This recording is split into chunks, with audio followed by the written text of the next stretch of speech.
Spoon gonna tell you what is happening in Liberia.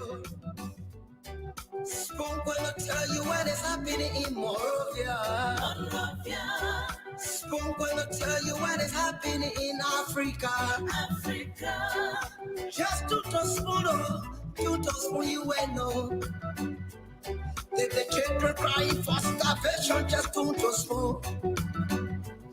You want to get a news update, my brother, to spoon. You want to know what is happening, Moravia, to spoon. Politicians want to make their decision just to spoon.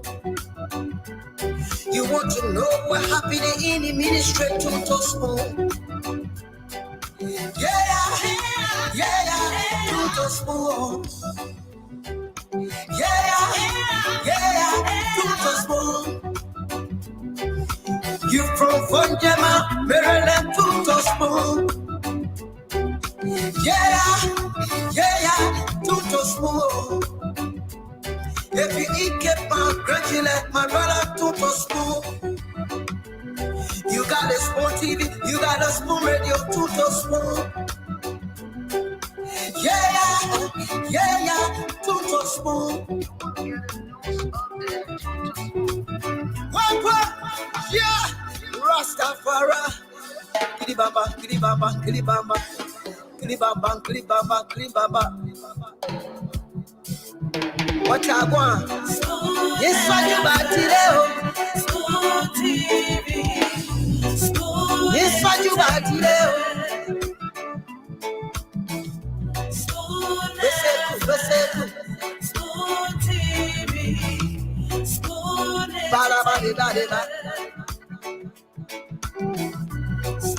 Skiddy dabado. Spoon TV. Spoon entertainment.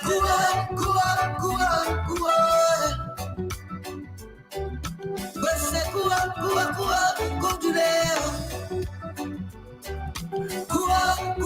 Go to there.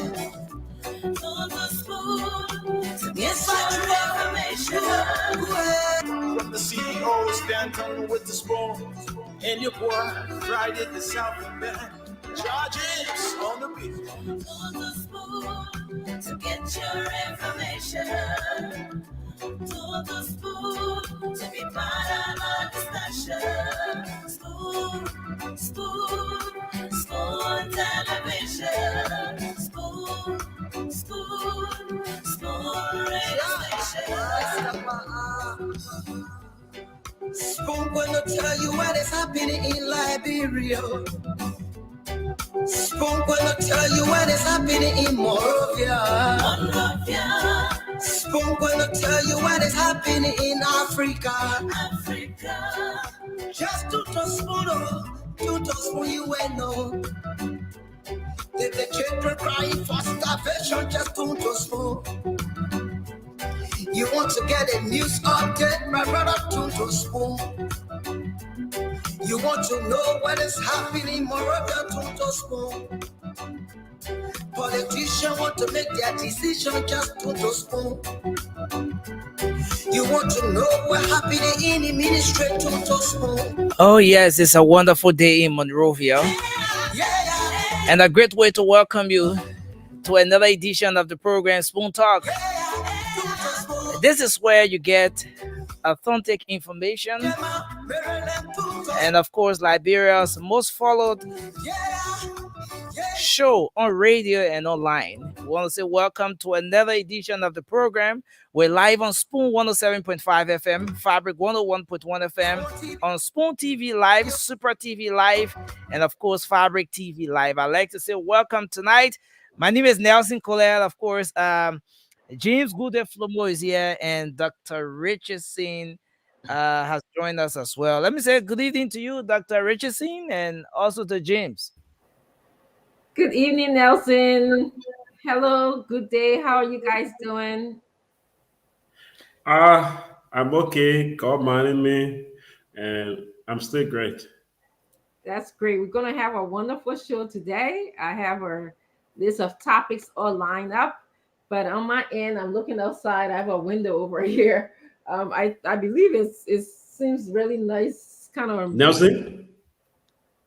spring Well, okay, weather. I thought you freeze.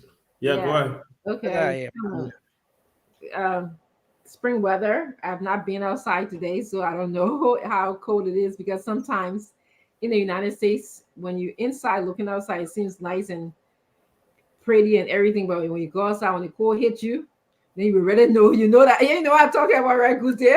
I know. I think it can stop you from going out most often. I hardly Yeah. go out except I get something to go peek and just come right back. There you go. You're not Like in jealous. Liberia, we can get ready, you cannot be walking around. You Yeah. see, you see. So, well, we want to welcome all of you guys here today.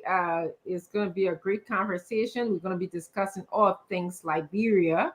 This is the reason why we come and we are volunteering our time to be here every day to bring you news, to bring you information, to provide our perspectives on information so that you can filter it, you can marinate it, and be able to make a better decision for our beloved country, Liberia. Um, Nelson and James, do you guys have any trending news that you guys want to update the Liberians about or other nationals watching us? Oh, well, yeah, I think right now there's one thing that a lot of people in the country are concerned about. That has to do with the conduct of election. Um, quite recently, there were some concerns about the the calendar, the election calendar that the National Elections Commission came up with. And as per that calendar from the National Elections Commission, by this time, we should have we should have we should now see the maybe placards and all sort of things about the the different places where people should be going to register, and all of that. Those pieces of information should be around so that people would know exactly where they should be going to register and so forth. And so that is something that we're yet to see. And of course, there's another aspect that has to do with the National Elections Commission coming up with doing the official launch of the um, the voter registration, civic voter and civic education surrounding this registration process and so forth, which is supposed to take off on the 20th, officially be launched on the 20th of February, as per the election calendar from the NEC and so forth. So there has been some concerns as to why these things are are yet to come up. And so yeah, I have come across Liberians discussing that in several quarters as well, talking about the National Elections Commission and some of what we should be seeing by now. And that was really triggered by an initial communication that came from the Grand Bassa County Senator Yomli Kanga Lawrence sometime this week. And so following that communication, a lot of people have really been concerned and talking about preparations for the election activities as we move so close to October. Yeah, that's one Wow. of the issues. Yeah. Okay. Yeah, it sounds like it is a concerning issue when the schedule of events for elections, such as when is voters registration will be held, when is voters education will be held, uh like where people have to go to, like the station places that people have to go to register to vote. And it seems like there's not a proper dissemination of information, proper putting out of information out there. And so this is what I believe Senator Youngly Kanga was talking about. And I think from what I'm hearing you that she expressed her concerns to NEC, and Liberians are concerned about it, as you were saying, and because this is important. This is important to our democracy. So I think it's a good thing for us to continue to monitor and continue to watch. Yesterday we talked about the biometrics system, or the biometric uh, uh, introduction that they did to Liberia. They said that they were going to allow us to use either You can use your face or either your fingerprint. Those are all elements of biometric or biometric system.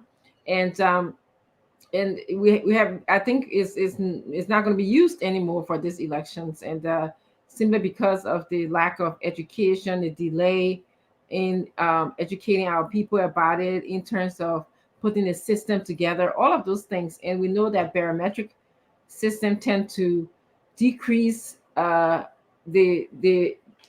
prevalence of cheating or in an election, because you can't vote 5, 6, 7, 8 times, or you can't have full voters registration cards. So it's really useful to have a barometric system. Yeah, so thank you for sharing that with us. Is there anything else? Leah, welcome. I want to welcome Leah Johnson to the show. Thank We're you. just talking about trending issues uh, regarding the show. I see Chigute is still doing some logistical things in the background. So Nelson, is that all that you have to add? Yeah. So now, aside from the issue that has to do with neck, the concerns that a lot of people have been raising about the preparation with just 234 days to election, and another thing has sparked conversation in several corners in our country has to do with the recent meeting with the former vice president Senator Johnson. Up to now, people are still talking about it a whole lot. From ruling establishment, those from opposition, there has been diverse views on that particular thing, and there's a whole debate on that as well. Yeah. Wow. All Oh, right. okay. Yeah, good day. Go Uh, ahead. yeah, sorry, we were talking something about the show.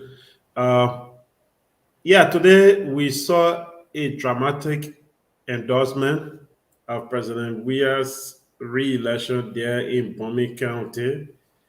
Of recent, people been saying Senator Edwin Melvin Snow announced that if the CDC's administration will not provide the 5 million that is allotted for Bomi County, he's not going to support. But today we saw a handful of women in Bomi County endorsing President Weir's re-election.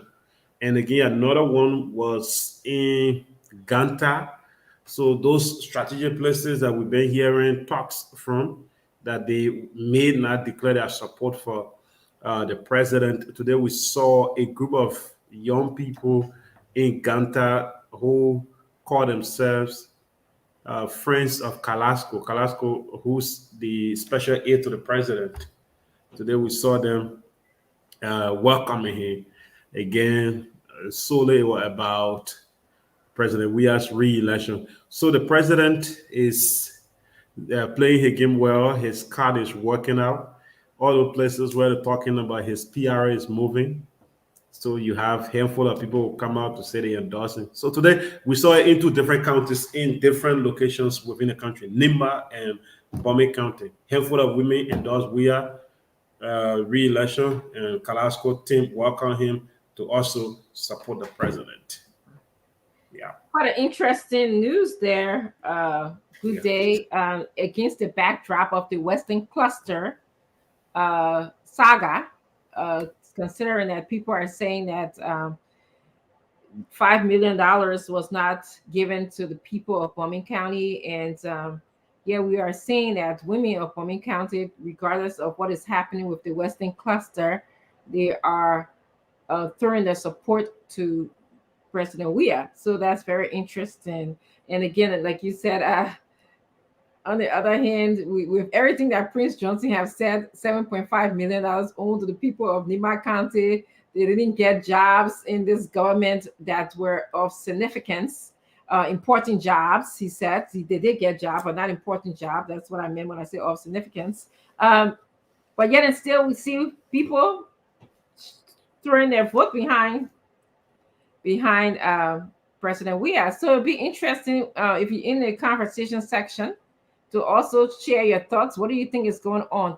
Leo, just I want to welcome you to the show. I want you to kind of marinate what's going on, think about it, and give us your feedback and your opening comments. But I just want to welcome our guests. I'd like to do this because they are part of the show. I don't want to leave them out of the show. So Good Day and Nelson, if you don't have anything else to let me know, I'll welcome my guests as the rest of the other panelists kind of flow in. Okay.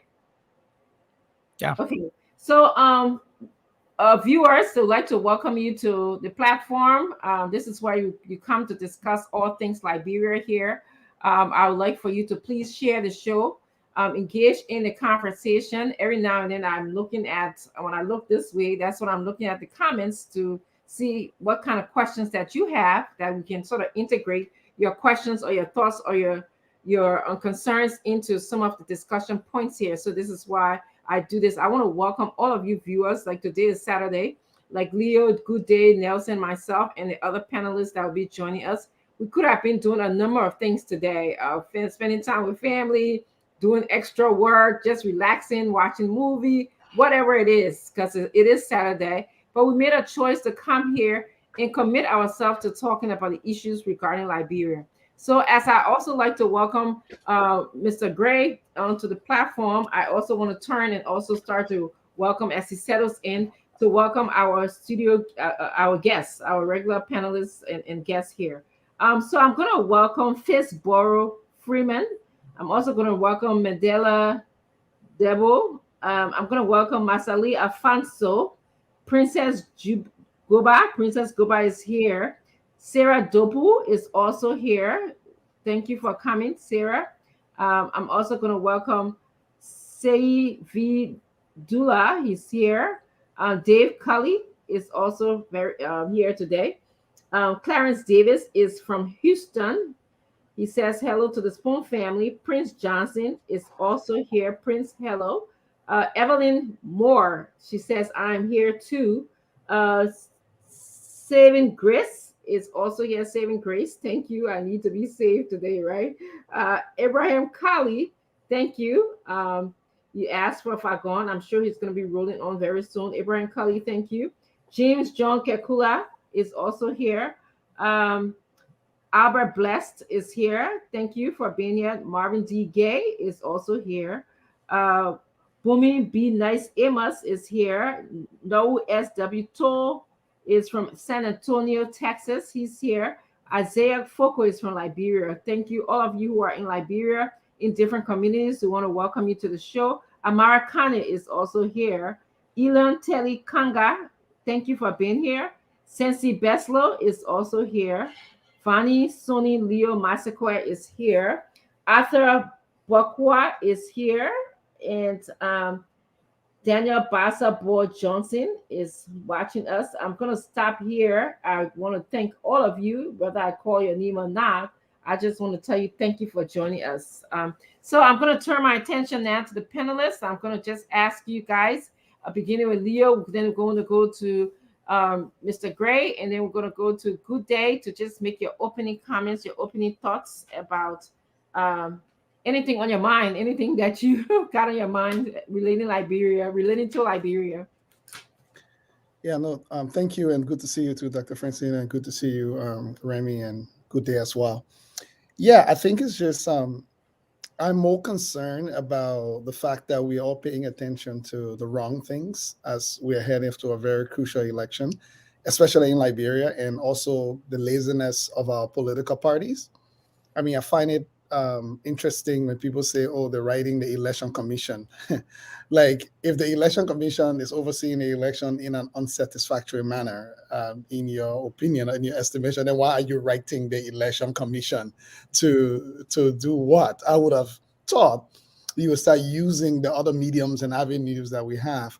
I'm even surprised that the political leaders and would-be contestants are not even raising any level of urgency around some of the things that should happen for the very election that they are contesting in. So, I mean, it worries me because our entire country, regardless of who wins or who's going to win, this is our pathway to maintaining peace. This is our pathway to ensuring that, regardless of which side of the coin you are politically, to ensuring that we engage in a civil way in our disagreements, in our selections of our leaders. Also, when it comes to the endorsement politics, I don't put a lot of stock into it because I remember in 2017, half of the entire legislature endorsed Ambassador Joseph Walker in 2017. I still remember I was in Monrovia that day, and it felt like Vice President Walker had won the election that day, like the way it felt like. So I was quite shocked when the results were coming in the way they turned out. Endorsements are very flaky. Somebody can endorse somebody today, and in 2 weeks, in 3 weeks, the right person get to them and engage in another way, and they flip over endorse another way. Now, does that mean it counts for nothing? No, it counts for something. And if it makes you feel momentum on your side, it stirs up the base, it motivates your base. But at the end of the day, it's really going to come down to those who are able to drive people to that ballot box. And some people just like a party. I mean, everybody loves a good party on the block, an endorsement party. We will all join it, right? It's really going to take who's going to drive people to the ballot box. Thank you for your thoughts, Mr. Johnson. I want to welcome Honorable Yeke Koluba to the show. He's going to be contributing guest panelist today. Mr. Honorable Koluba, thank you very much for being here. Mr. Gray, anything on your mind? Opening comments, thoughts that you'd like to share with Liberians? Yes, Dr. Francine, Richard Sin, and rest of the panelists, Mr. Leo Johnson. Of course, I see my man there. Good day, Flomo from somewhere in the in Eastern Europe, and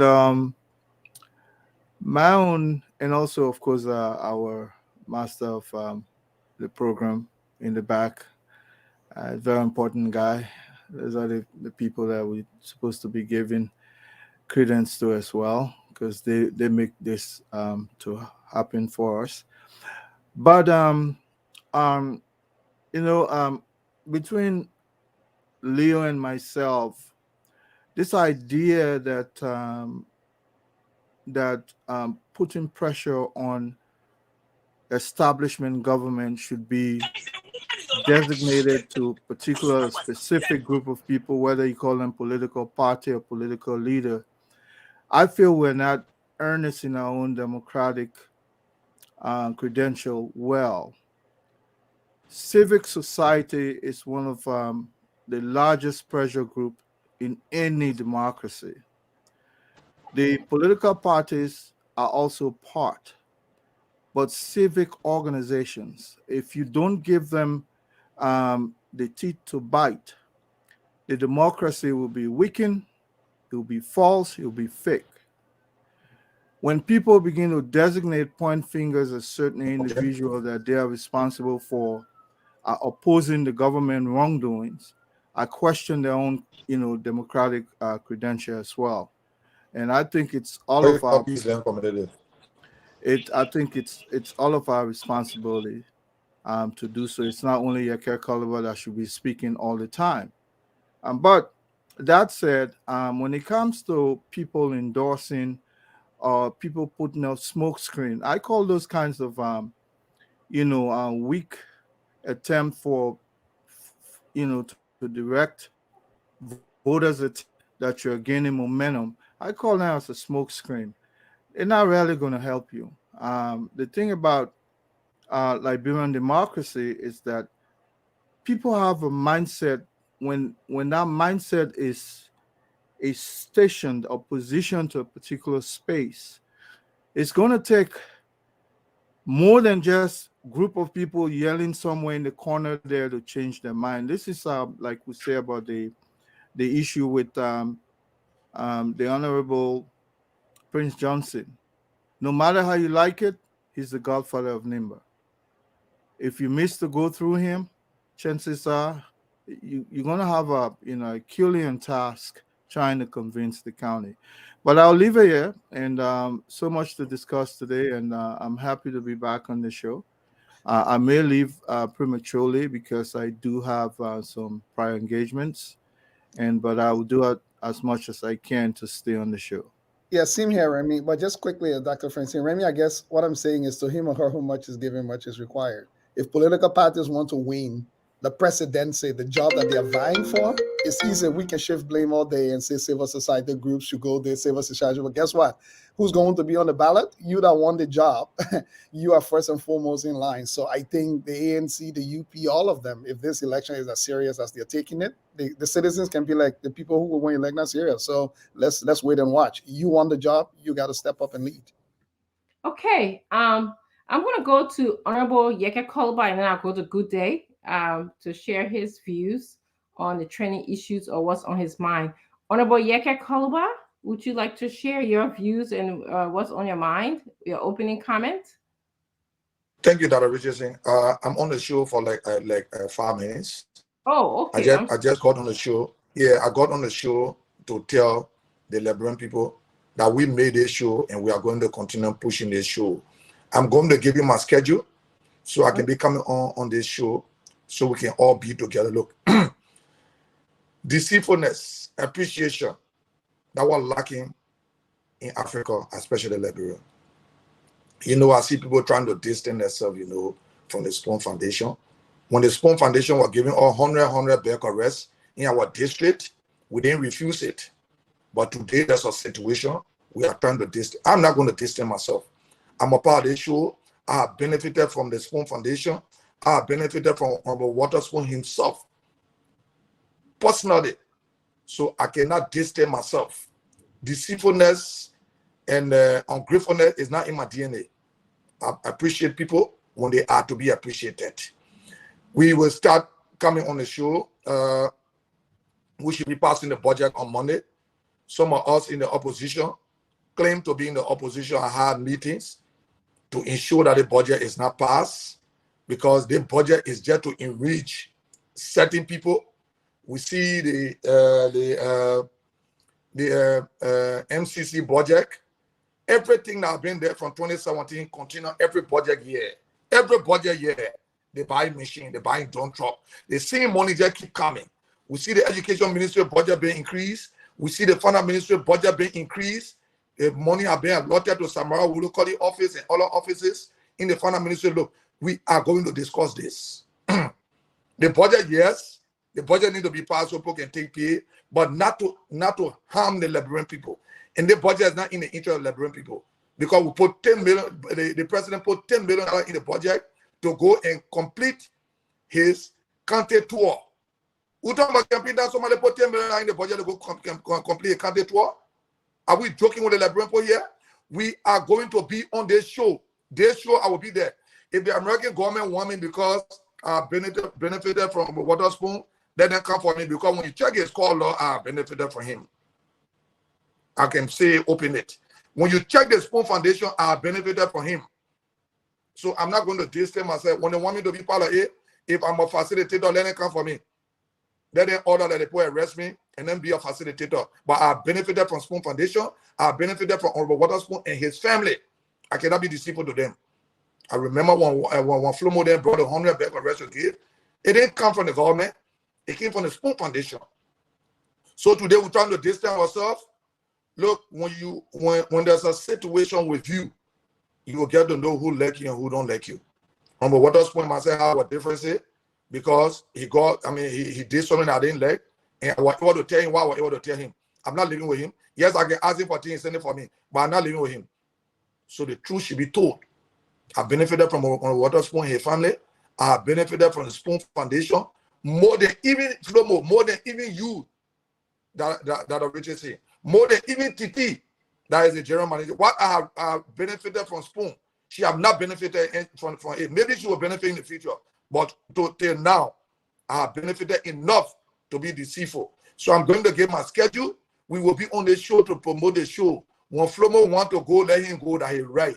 That Richardson, you want to go, you can go. This show will continue, and we will push this show. As you popcorn will be coming, because I made a show. I remember when Flomo used to be to my house every day for me to make news for Spoon to be promoted.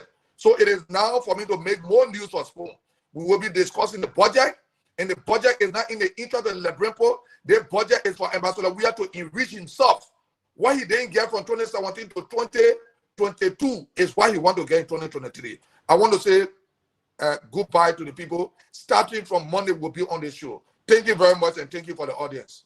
Thank you very much, Honorable Yeke Kolubai. Thank you for your sincerity and your honesty. I appreciate you. Thank you.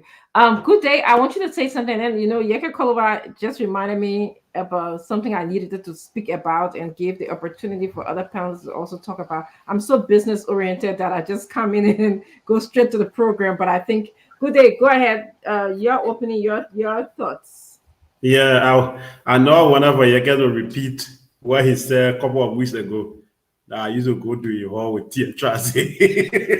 Oh, yeah, you know how he is, right? You wanted to go there. All right, let me say good evening to Honorable Lami Fagon, the Dragon, and former Assistant Minister Wozi Masalusa, and to everyone. Today, like Did I your said man tell you earlier- say the quote I talk about for him? Come again? We wearing red coat Nelson today. Colette, the rare coat. I told my coat for him, Nelson Colette. All right, sir. Yeah, like I said, right. Today we saw a dramatic endorsement that I think is just intended.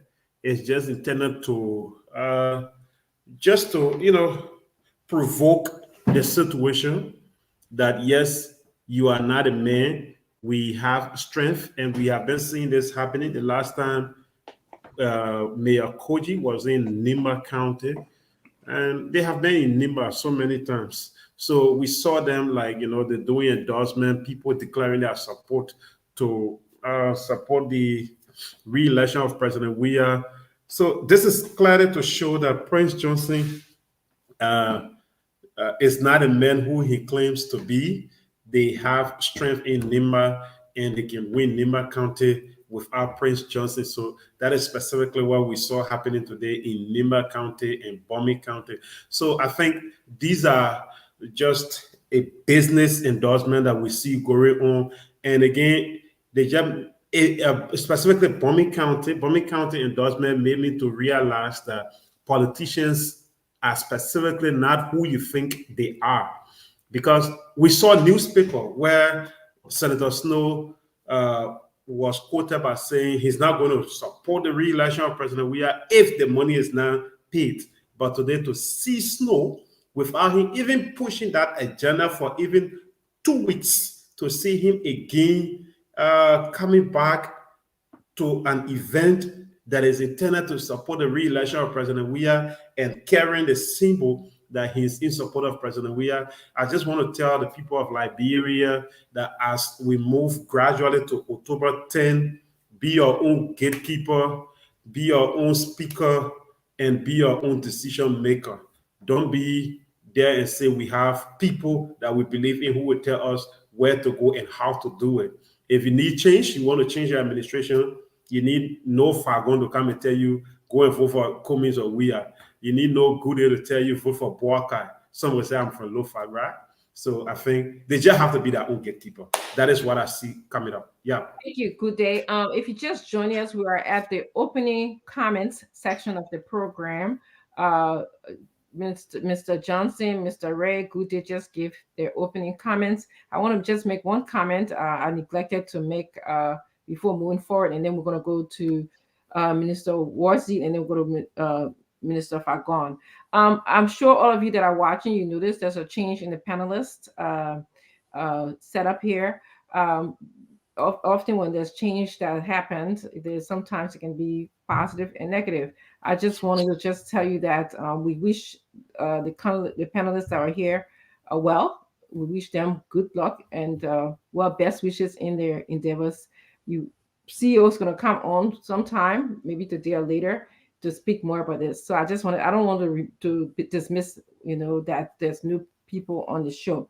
Okay, Mr. Warzy, welcome very much to the program. You have your opening comments. You want to just tell the audience a little bit about who you are, Assistant Minister of Information, and then we're going to go on to Mr. Fagon to basically to give his opening remarks. Well, thank you, Dr. Francine, for the invite. I'm actually thrilled about this, what I call debut appearance on the widely listened to Spoon Talk. And I must, first of all, begin by commending the management and staff of Spoon Network for such a tremendous job. This program is undoubtedly the biggest and the funniest, and good number of Liberians listen to the show from across the world. And so I must commend you all for the great job that you've done in the past and that you continue to do and all that you do for our country. In just few seconds, I would like to say I'm Samuel Wozi, and I'm the used to be in fact the Assistant Minister for Information Services Okay. at the Ministry of Information, Cultural Affairs and Tourism. I am by profession a mathematical economist. I studied math and economics, and I also did a little bit of investigative journalism. I studied finance in graduate school, and I also studied accounting and management. And so I am a member of the CDC, which is not a secret, and I also own a media conglomerate in Liberia. So I am a patriot. I'm committed to the forward march of our country. So I'm here to discuss with an open mind those issues affecting our country, be it economics, be it politics, and psychosocial issues as well. I mean, from a general perspective. So thanks once more for inviting me or for having me on here today. Thank you. Thank you for being here. We look forward to your contributions. Minister Fagon, any thoughts you have, any opening remarks before we go on to the topics of the day? Yeah, let me say good afternoon to all of you. It's good to see all of you, Leo Johnson, Canon Gray, good day. My own deputy, Samuel Wozi, Thank the you, first Chief. man who opened my eye to the first trickle of corruption, I should say, at the ministry. The man who came busting through the door one day and said, Chief, you say that you don't know what happened? The I said, whoa, you know, he can talk fast. You will see that tonight. He said, going to the Ministry of Finance and signing for public affairs, taking a check. And without seeing it, he saying that, I shook my head. I said, what's he say? Follow me. And sure enough, it was what it was. That's all I can say. So it's good to have him here. It's good to see him. So because said Martina, you not acknowledge me, huh? You see, that's what happens when you're so much in love with a beautiful angel and the queen. I tell you. And someone who, when everybody decided to throw you away, she said, "That's my guy." I have to be loyal to Salimatu. Look at listening. Remy Gray like gossip. You can see he just do a glasses like they like, what is he going to say? You know. But me and Salimatu were on it. And when I go to Maryland, we're going to Markham Place. But I want to say I saw two things today. I don't want to go into your program. And patiently, I'd like to say to the crew, what's the point? What's the point in carrying your own gun to Nimba and give the report to gun you? What are you trying to prove? You take a bus load of people and haul them to Nimba County. Then you take another group, carry them while the other program going on. Then you say Friends of Kalasco. Kalasco are born in Nimba. Kalasco know anything about Nimba. So now you have a program called Friends of Kalasco.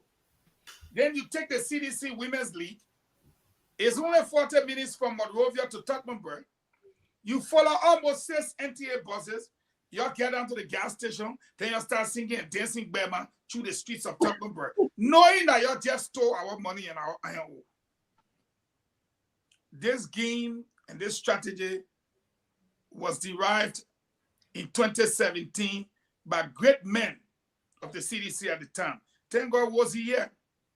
Maybe just to name a few, Dwana Sion, NHA, Kwame Weeks, all those guys, we used to sit in the chat room and design what we're going to do. You can't apply the same to today. So the CDC is wasting our time. That's why we saw the other day one NTA bus got burned at 72nd. I don't know if y'all saw it before yesterday. Because they're overusing those buses now. and they were all burnt before 2017. They might not have any. Dragging them to Nimba, dragging them to Lofa, hauling crowd from here to that point, you know. So I must say that I'm not thrilled by what they're doing, what they're trying to do with media institutions, because as far as I'm concerned, you can haul all your busload of people. If you're flogging, loading, a loading. That's it. Thank you. Thank you. So we have three general topics that we're going to be discussing tonight. We'll begin to discuss our first topic and roll down to the next topic. And as you guys know, as panelists, everyone has 2 minutes to discuss the issues. The first topic that I saw in the newspaper, the 1,500 metric tons of rice donated by the Japanese arrived in Liberia. This rice will be sold for $13.75, and also there's another larger bag, I believe, at $14.50 in Vatan, I believe, by the Futa Corporation. Yeah. And yes, and they're saying that if anyone sell the rice above these prices that I mentioned, at $13.75 and the $14.50, they should be reported, because this rice was specifically donated to be sold at this price. My concern to the panelists, and I want you to address this among other things you'll be addressing, I'm hearing the word donate, donate, donate again by the Japanese. Is donation a long-term substantial plan for our country when we have fertile ground, we have good rainy season that will come, we got lots of land? Why donation? And in your discussions, what can we do to start to produce our own food, our own stable food rights? Why should we depend on donation only? So I'll begin with you, Leo Johnson, go on to Mr. Gray, then I go to Mr. Wazi, and then I go to Mr. Fagon. Thank you very much. So first of all, Good day. I'm listening and confused, because how can something be donated, then a price be stipulated that it cannot be sold? The word donated means it was given to you for free to be given on. So first of all, how are people setting up? How can you say Japan donated the rice, for free to the Liberian people, but then you say nobody must sell it for more than $13? And so first of all, that's confusing for me. But the second thing is, I'm sorry, Leo, just to interrupt you, you just took on my mind. The rice was donated for free, but where is the money that you're going to purchase the rice be going to? Who is that sum total of money after? Where's that? So you see what I'm saying? Yeah. So, but the very first thing is, just the principle of a donation is that it's not supposed to be sold. That's the whole principle of why people donate to people, so that people who cannot access it, people who don't have the resources to get it, so that they too can have it. Because those who have the resources to buy rice will already go buy it. What are you? And when the rest was scarce, people who had the money were all over the place looking for it. But let me get to this question of the long term. First of all, I often say, I'm always shocked when the government of Liberia donate to itself and announces, right? It's like you came to the house, your son never had shoe for going to school. And one day you went to the store, you bought shoe, you call B party, you say they might honor you because you bought shoe for your son, right? We have to ask ourselves, where do we want to go as a country? And I equate this to education all the time. I said the same thing with agriculture. All these countries come to Liberia and give us scholarships. We send people to China, to America, to Europe, to all these places to go and study things that we got no capacity for in Liberia. So when they come back, no way for them to work. They're working around us. We're still using 1998 AutoCAD then. We send people to China to go learn sophisticated systems of engineering, and then they come back to Liberia. They're not able to work because the things they need to work. It's the same thing. Why can we not ask these countries to say, hey, you want to send 200 people on scholarship? If the total amount comes to 10 million or 15 or 20 million, can we tell them, say, hey, can you come here, build us a state-of-the-art college, help us with faculty for the first 5 years so they can help train our faculty, so that we ain't got to come be begging you for 200 scholarship every single year. The same thing with agriculture. What sense does it make in a country with the type of soil that we have? In a country, and when you talk about it, people talk about we got to do mechanized farming. Don't even do mechanized farming yet. Provide the market and the ability for people who are doing subsistence farming to have their products to market. Create a market. How will you jump over creating a market and creating roads for people to take their rice to town? Agriculture has been discouraged in Liberia. When we say invest in agriculture, we just mean invest in farms, invest in the marketability, invest in roles, invest in processing plants. How many rice processing plants do we have in Liberia? Like how many? I remember when I was younger, before the war, most of the rice being produced were from subsistence farmers. But if there was a market for it, if everybody up interior is growing rice, you will start to see an increase in it before you talk about national government programs that can help boost the production of rice. Number two, create a marketplace to incentivize other things. Whole day people say everybody might produce cassava, everybody might produce edo. What they don't carry here? The cassava and the edo. What they don't carry? Government still paying employees in rice. Why government not paying employees in bags of cassava too? And some of the government subsidies that they're actually giving. So investment in agriculture is not about creating more farms. You can create more farms all you want. If we don't have the rice production plants, if we don't have an economy where people are being paid at a level where they have the purchasing power to go and buy, you can invest in agriculture all you want. It's a whole cycle you have to be able to deal with: roads, market, the investment in the right places, the introduction of rice processing mills so people can go there and actually do that. So for me, it's a shame that we're still depending on countries to be donating instead of developing programs. Japan wants to donate. Japan, keep the rest. The money you want to donate, put it in a well-oiled program that can get us in 5 years to a place of self-production rather than taking 1.5 metric tons. Thank you very much. Mr. Gray.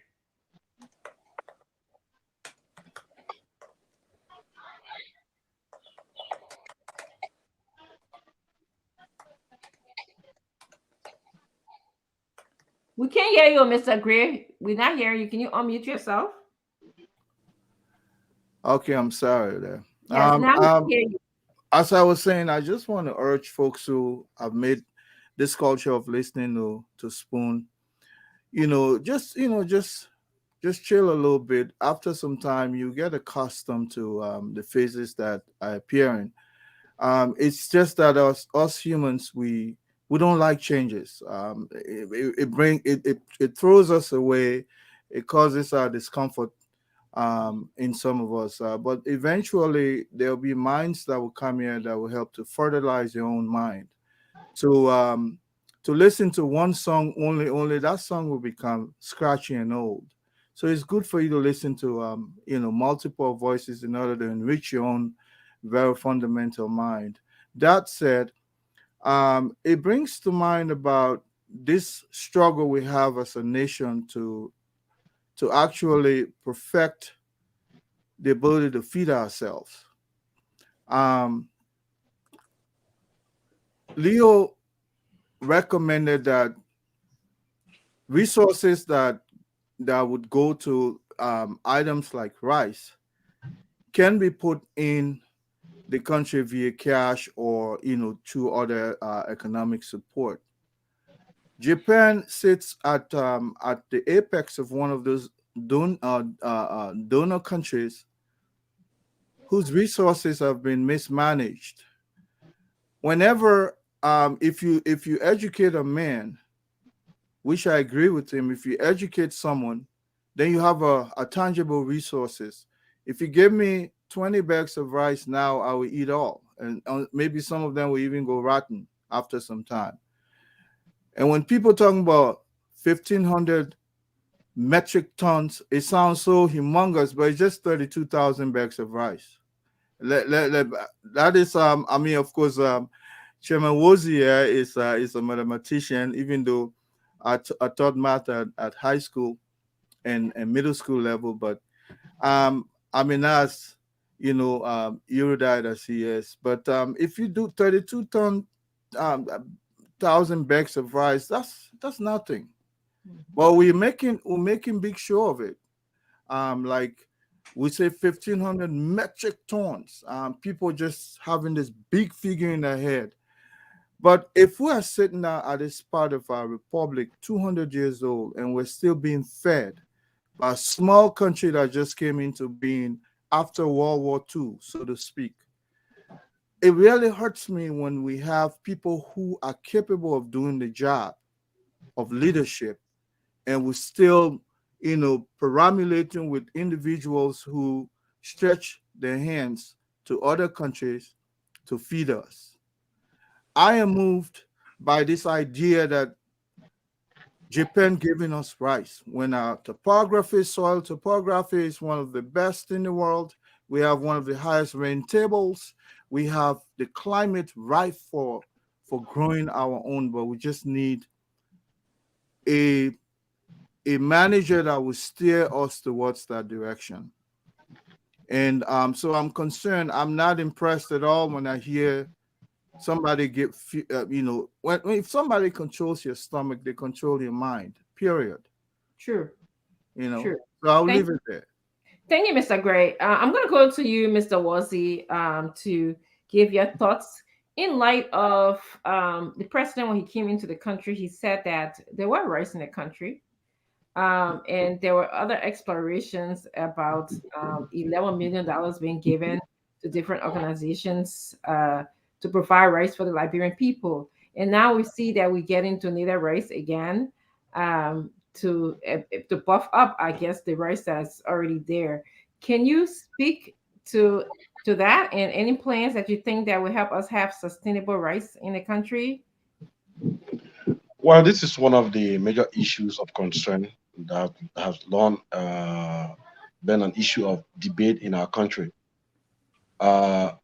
Looking back at our agricultural history, you go as far back at the 1950s and the 1960s up to the 70s, you had the different sectoral agricultural programs like the LCADP, the Lofa County Agricultural Development Program. You had the NCADP, and those programs introduced by the government of President William R. Turbot were introduced in an effort to address our food insecurity problem as a country. And so the Salma Kayando regime did some part of it in the closing of the project. And that whole structure broke down by 1989, following the upsurge of the war. And so, long story short, when President Salih took over, he made several internal and external efforts that were geared towards extracting bilateral support towards augmenting or optimizing our agricultural sector productivity for the zero margin productivity level to something around 40 to 48% and upwards. And as we stand, the situation has gotten worse than before. So which means our agricultural sector is retrogressing now than before, which is unfortunate.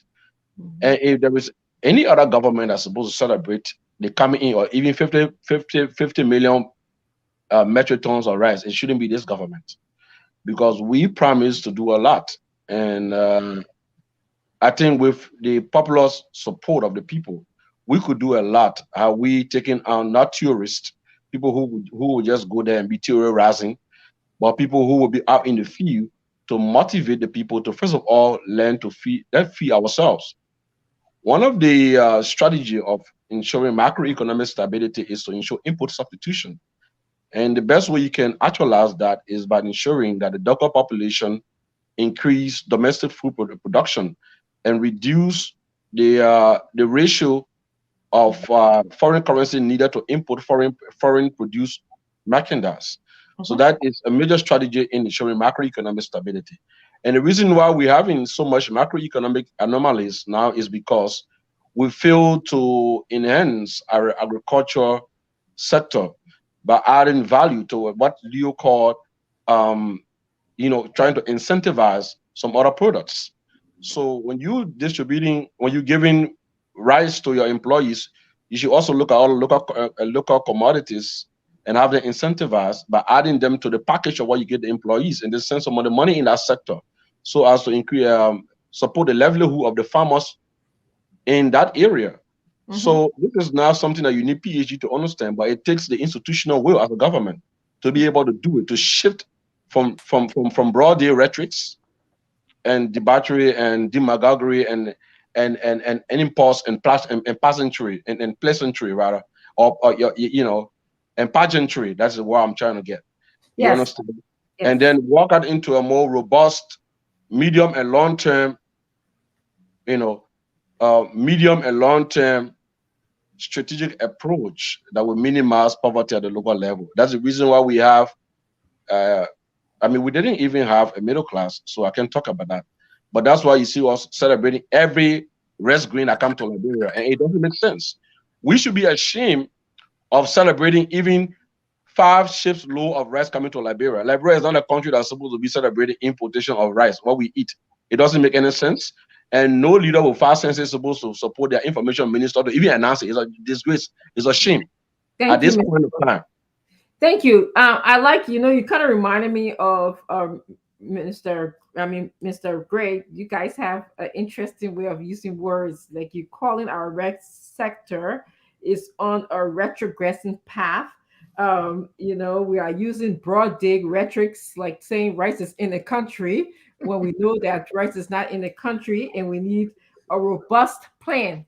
A plan that is beyond making the allotment that we give to rice in our budget. And please check it out, people. It's one of the lowest. If you look at the budget, it's one of the lowest, and that is not a plan. So I'm going to move on to you, Mr. Falcon, and could you please tell us your thoughts about this 1,500 metric tons of rice that came into our country by way of Japan donation?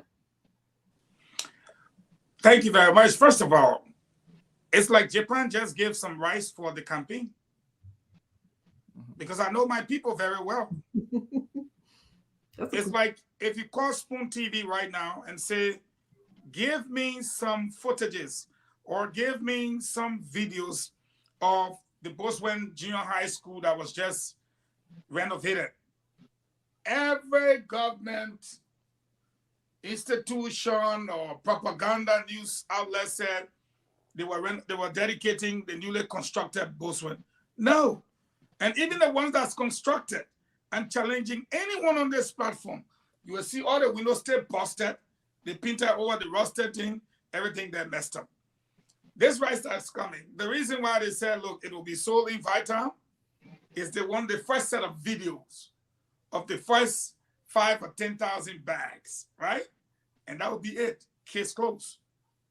The truth of the matter is, there was a guy called Emmanuel J.J. Armstrong Jabba and another person. There were 3 of them that specifically Armstrong Jabba came to me.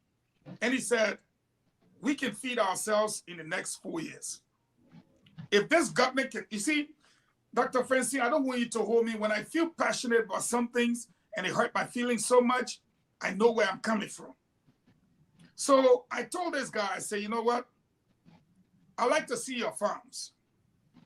And tell me more about rice. Because in Liberia, the only thing we know, once a year we plant rice. But this guy is feeding a big nation like America. He's trained.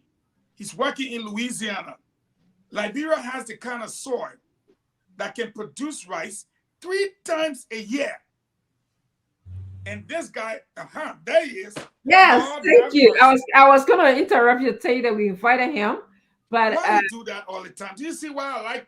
I tried to be light here, but anyway, I will give you to Salematu. Salematu loves me. She wouldn't have done that. Just brought Armstrong on to me. I know, poor me. You're pair with me.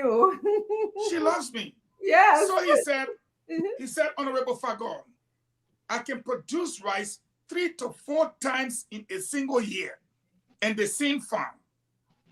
People fool us. He's here, he will speak for himself. But I'm going to send some pictures. Onions, you know these purple onions? This guy produced it right in Liberia like you see in the supermarket here. Peppers, he produced them, and it was visible, and people could see them and touch them.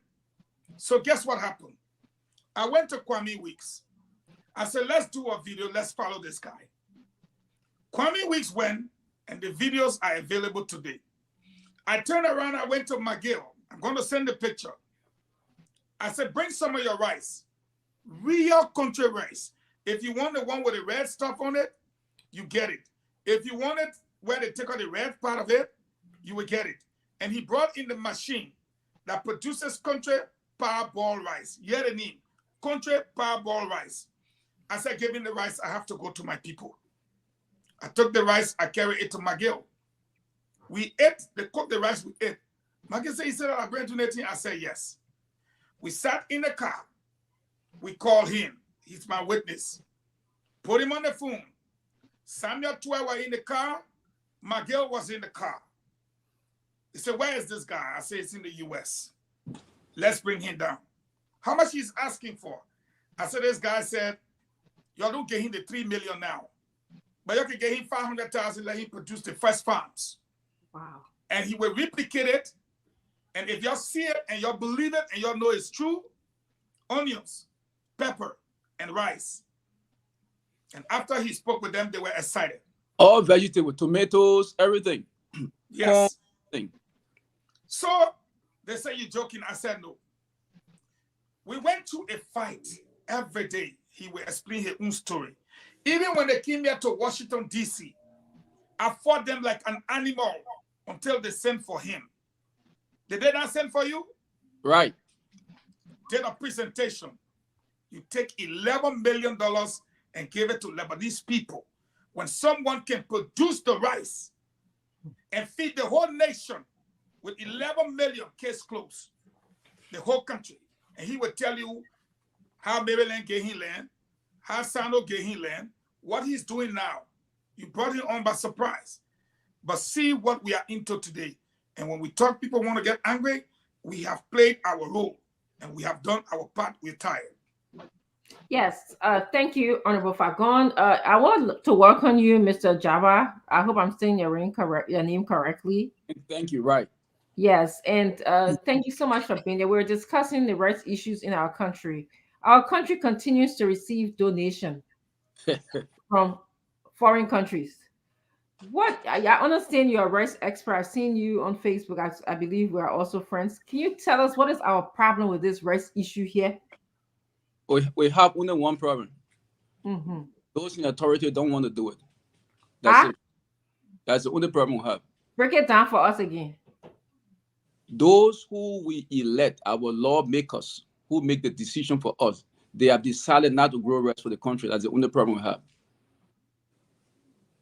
So, what is it that these lawmakers need to do to want to grow rights in our country? From your understanding, what do they have to do? I know that a money problem here, but break it down again for us. Let me tell you something, my sister. Yeah, please do. For 3 years, we conducted pilot project testing our soil to see how well we can grow rice in the country. I can say before you today that rice can be grown in Liberia any month of the year. You can grow rice in Liberia from January to December, non-stop. That's how good our soil is, the climate condition, everything. Any month of the year, I challenge anyone from America, from Japan, from China. Nobody can dispute what I'm saying. Rice can be grown in Liberia any month of the year. You can harvest rice in Liberia 12 times a year. Wow. Liberia should be supplying other African nations, places like Japan, like or Saudi Arabia, all the areas should be supplying them with food. Amen. That's how good our soil is and the kind of climate condition. You get water everywhere. You get 6 months of rainfall. You get sunshine. Wow. You have lakes. You have swamps. You have everything that other nations need to grow food. Liberia is food paradise. The kind of crops we get in Liberia, you get America, we get 2 or 3 different kind of mango that we eat. Go to Liberia. You have up to 8 different kind of mango. Avocado, you go to Liberia, you have more than 9 different kinds. We got only 2 little small avocado in America here we eat. Yeah.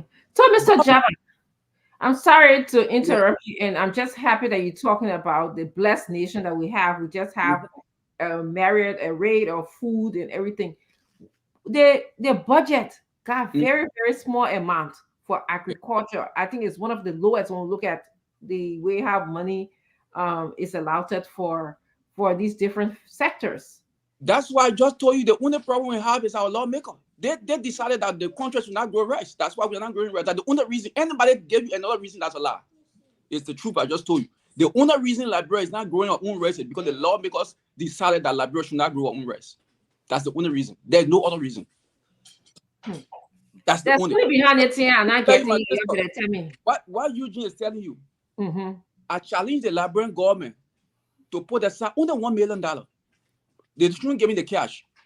They should just buy tractor or harvester or everything we need and just get a very good resume. I give you 3 years time. You don't see rest everywhere in that country. They should kill me. Okay. I'm Only, gonna have you I stop. need the government only 1 million.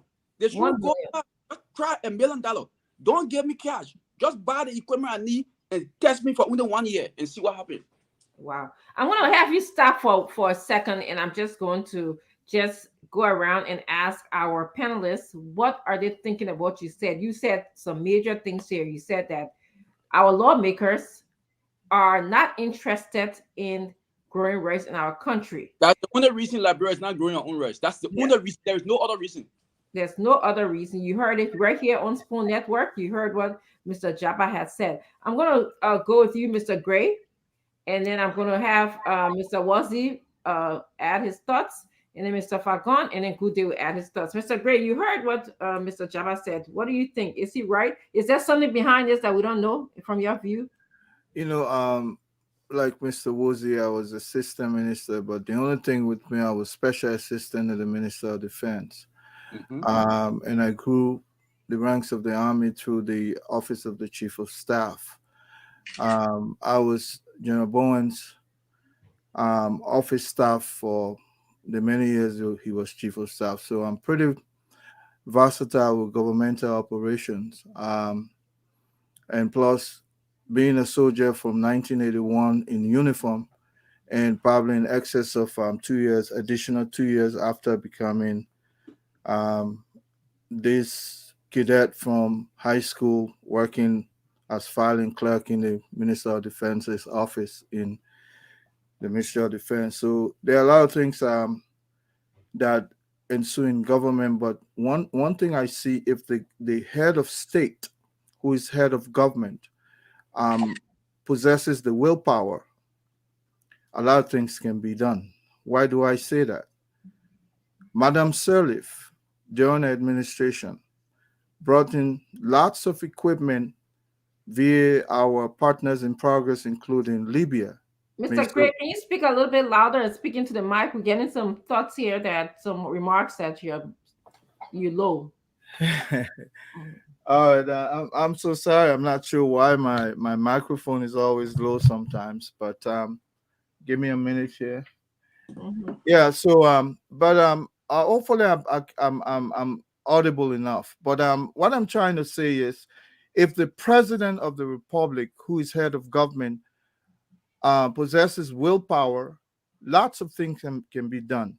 During Madam Sirleaf, we saw how her administration moved out to at least begin this agriculture, to boost our agriculture sector.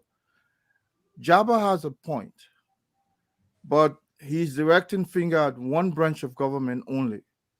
I think our president as well is supposed to have the willpower, because the budget initiates, through those two branches of government, the legislature and also the executive. They work hand in hand. Now, all of this budget that the Minister of Finance and other sectors of government go to defend actually derive from the executive branch.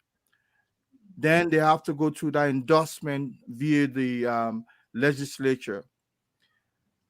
What happened to those equipment first? Somebody thought just like Jabba. When Madam Sirleaf was there, we brought in lots of equipment, and today they are growing moss in somewhere in the forest. They have been abandoned. Maintenance also happens to be a problem. We get the equipment, we don't have the ability to maintain them. Yes, 1 million might sound like a lot, but if that is enough to begin to give us hope that we can grow our own food and feed us, I think there'll be an uproar in the public for that budget to even be up to beyond 1 million. And it's amazing to hear someone who is actually an expert in the area telling you that as meager as 1 million, that 48 days President Weah spent out there, that budget could have fed our Republic of Liberia. In other words, that's why this guy is telling us. And Wow. so this is epic. We have to be able to run with this and make the necessary civil society organizations should begin to make the noise for our government to see the need to feed ourselves. Yeah. Then a lot of the anger and public resentment in our country will go down a little bit. When a man is hungry, they are angry. Okay. All right. Thank you, Mr. Gray. Mr. Gray said the money that the president spent when he was on his trip for 49 days, that some of that money that could have at least been given to Mr. Jabba, at least 1 million, as Mr. Jabba is saying, 1 million would have at least contributed to feeding our country. But yeah, we are still talking. So, Mr. Wazzy, you heard what Mr. Jabba said? Where? Well, yeah. They a lot of people will get problem when you say whoa, like you can whoa somebody, whoa-zy. Woozy. That's an R in there, Warzy. Oh. That's the serious way you're trying to call it. Warzy. Okay, there's an R in there. Okay.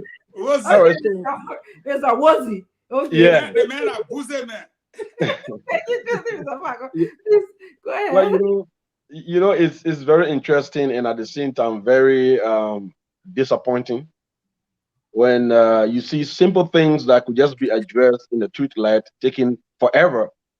Then it tend to bother those of us who are patriots who think about our country every day.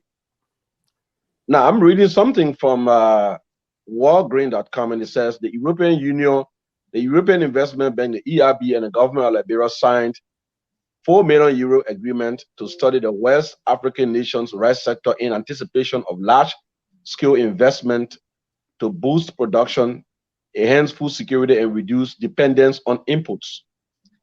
The feasibility studies financed by a grant from the European Development Fund under the Africa Investment Platform intends to assess the entire rice value chain in Liberia, which produced just 170,000 tons of rice for its 5 million people in marketing year 2021 and 2022. Now, we are not even much. Sierra Leone, our neighbor is about 5 populated than us. Guinea, the Africans, and so forth. So in West Africa, our country is one of the least populated countries. So I'm sitting here and thinking from an elementary arithmetic point of view, why would it be difficult to put into place a robust mechanism to address the issue of the production of our staple food? It's simple. So, you were trying to say something? Can I come in 1 minute? Can I come in 1 minute? Sure, it's Mr. Jabba. Yes. Jabba, okay. We have 1 minute. The Europeans sent a delegation to Liberia to do feasibility study. They visited all the rice farms in Liberia. They visited all of my farms. When they got to my farm in Nima, the guys told my manager that we want to talk to this man called Armstrong Jabba. We have never seen anything like this in Liberia. They called me from the farm and said, we want to invite you to our headquarters in Europe. We want to sit and talk with you. What we are seeing here in Liberia is something that we have never seen. Everything you get here is well organized. The farm, everything organized. Your work employees, everything well organized. Therefore, we want to meet you. I'm sure we want to talk to you. And I just had a meeting with them. They said, what you are doing is something we want to see in Africa. European. So that's what I was trying to just say, right? The farm is the best we have seen in Liberia since we visited. Wow. So, Mr. Jabba, I'm going to give Mr. Warzy an opportunity to just finish his thoughts. Yeah. So that's what I was just trying to end this whole point. And you can clearly see that the problem is not with the population's ability about questioning if the population is prepared and willing to produce food. It's about the lack of institutional will and quote unquote cross-pollination of interest among stakeholders who are managing the sector. So, Mr. So Wilson, I people, want to stop you right there. Please break it down for our mom, Mary. You said the lack of Was he leader people better than okay, interest, cross the lack of, yes, the lack of people who are in charge of the money, willpower. What do you mean by people, institutional willpower? What institution are you talking about? the government, the government is not, the government is not real with this whole idea of bringing food to the country. The reason is simple. The Lebanese and the Syrians and the Indian merchants who are importers are business partners to the decision makers. So any attempt to increase domestic food production will undercut the amount of foreign currency needed to import foreign produced food, which of course amounts to their corporate interest. So there is a clash of a will to address the suffering local population to that of protecting the corporate interests of those at the top in government. So that's a problem right there. So if you say, okay, if you get, Mr. Wilson, let me get it in here quick so my mom Mary can understand. So you're saying that people in our government, people in the higher up, they get interest, business interest in the people who bring rest into our country. Yes, and that's so what I'm just trying that to the tell reason you. why they don't have this institutional willpower that you're talking about to be No, to put money in the pocket of the local farmers to produce the rice. Because if they do that, let me put it in our liberal English, right? Thank you, man. So if they take the money now, right, and give it to Jabba, they give him 1 million.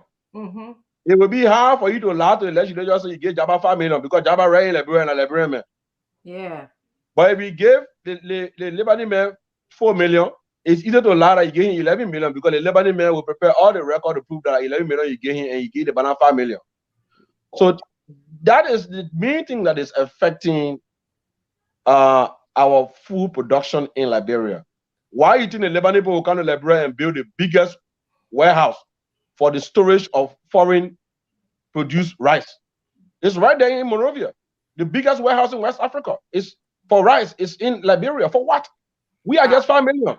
How the hell you come and build the biggest warehouse in West Africa for rice in our country? For what? And we are just 5 million. Wow. Because they use our country as a regional distribution point. They bring the rice, SMDM and all the other companies bring in the rice right to the Freeport there.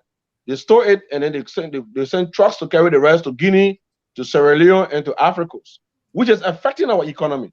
Wow. So those at the top know that this decision and what they are doing is affecting the common people.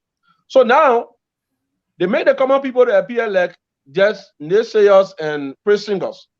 They say, oh, the Arab people and the malnourished Bangladeshi, no disrespect to the people of Bangladesh, but they are a landlocked country, have donated 1,500 metric tons of rice to Liberia. Why? It's a shame because we have better soil. We are scientifically suited and well located to produce the rice that we eat. So why should we be celebrating rice donated by the Arabs who got more oil than capacity to produce rice? Yeah. It tells you that there is a gap, a leadership gap, a clear-cut betrayal of the masses, the people. Thank you, Mr. Worsley. Thank you. Good day. What are your thoughts about this donation? And we got good soil. Anything you'd like to add before we go back to Mr. Jabba? Yes, I have a comment and to also ask Mr. Jabba a question. I mean, my personal picture, I'll let people see you. I'll send it to you. Yeah, I will. We are a few months away from election, and about a year or two ago, at that time, we still had Minister Falcon and Minister Woolsey stay in government. We witnessed. So I left government since 2020. So for the one I want to talk about, you were there at that time. Oh, okay. Yeah, and we witnessed a historic welcome ceremony for the purple rest that everyone in Liberia thought that rest was going to solve our problem. The government presented that rest like it was the solution to rest issue in Liberia. And after they unveiled the rice to us. Less than 2-3 months, we could not find the rice again on the market. We only saw the rice with high-ranking government officials, ministers, deputy ministers, directors, president, vice president. We saw it with them. So, government talking about people donating rice or whatever, I think this rice is meant for campaign. Take it or leave it. The first set of people who are going to get this rice, after 2-3 months, you're not going to see it again on the market. But you will see politicians donating this rice.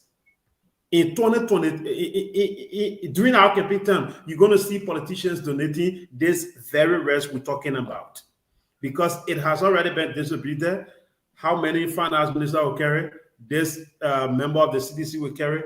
All will be intended for donations during the campaign. Washington, you're going to see lots of donations going on. So the rest is not a news rest coming in. I think all we can do is let's go back to the soil. And how can we go back to the soil? We have to start with the leaders. Get people who will take care of our agriculture sector, not about, I know you, you are my friend. We should not deal with those things. Let's go for people, even if they are not in our party or around our surrounding, if they have the technical know-how like Jabba, we get them to come in. So my question is to Jabba. I'm told that you met with government officials in DC, and you can see the finance minister and the agriculture minister, you're right in the center. You tell us, what was the outcome of that meeting? I'm told that meeting was set specifically to set the stage for you to take over Liberia. What was the outcome of that meeting? Thank you very much. Let me address that quick. Now, I told you that the problem we have here is that our lawmakers, they don't want to invest in rice production. I'm very thankful to God that the president appointed Madam Gina, the agriculture minister, and I met them.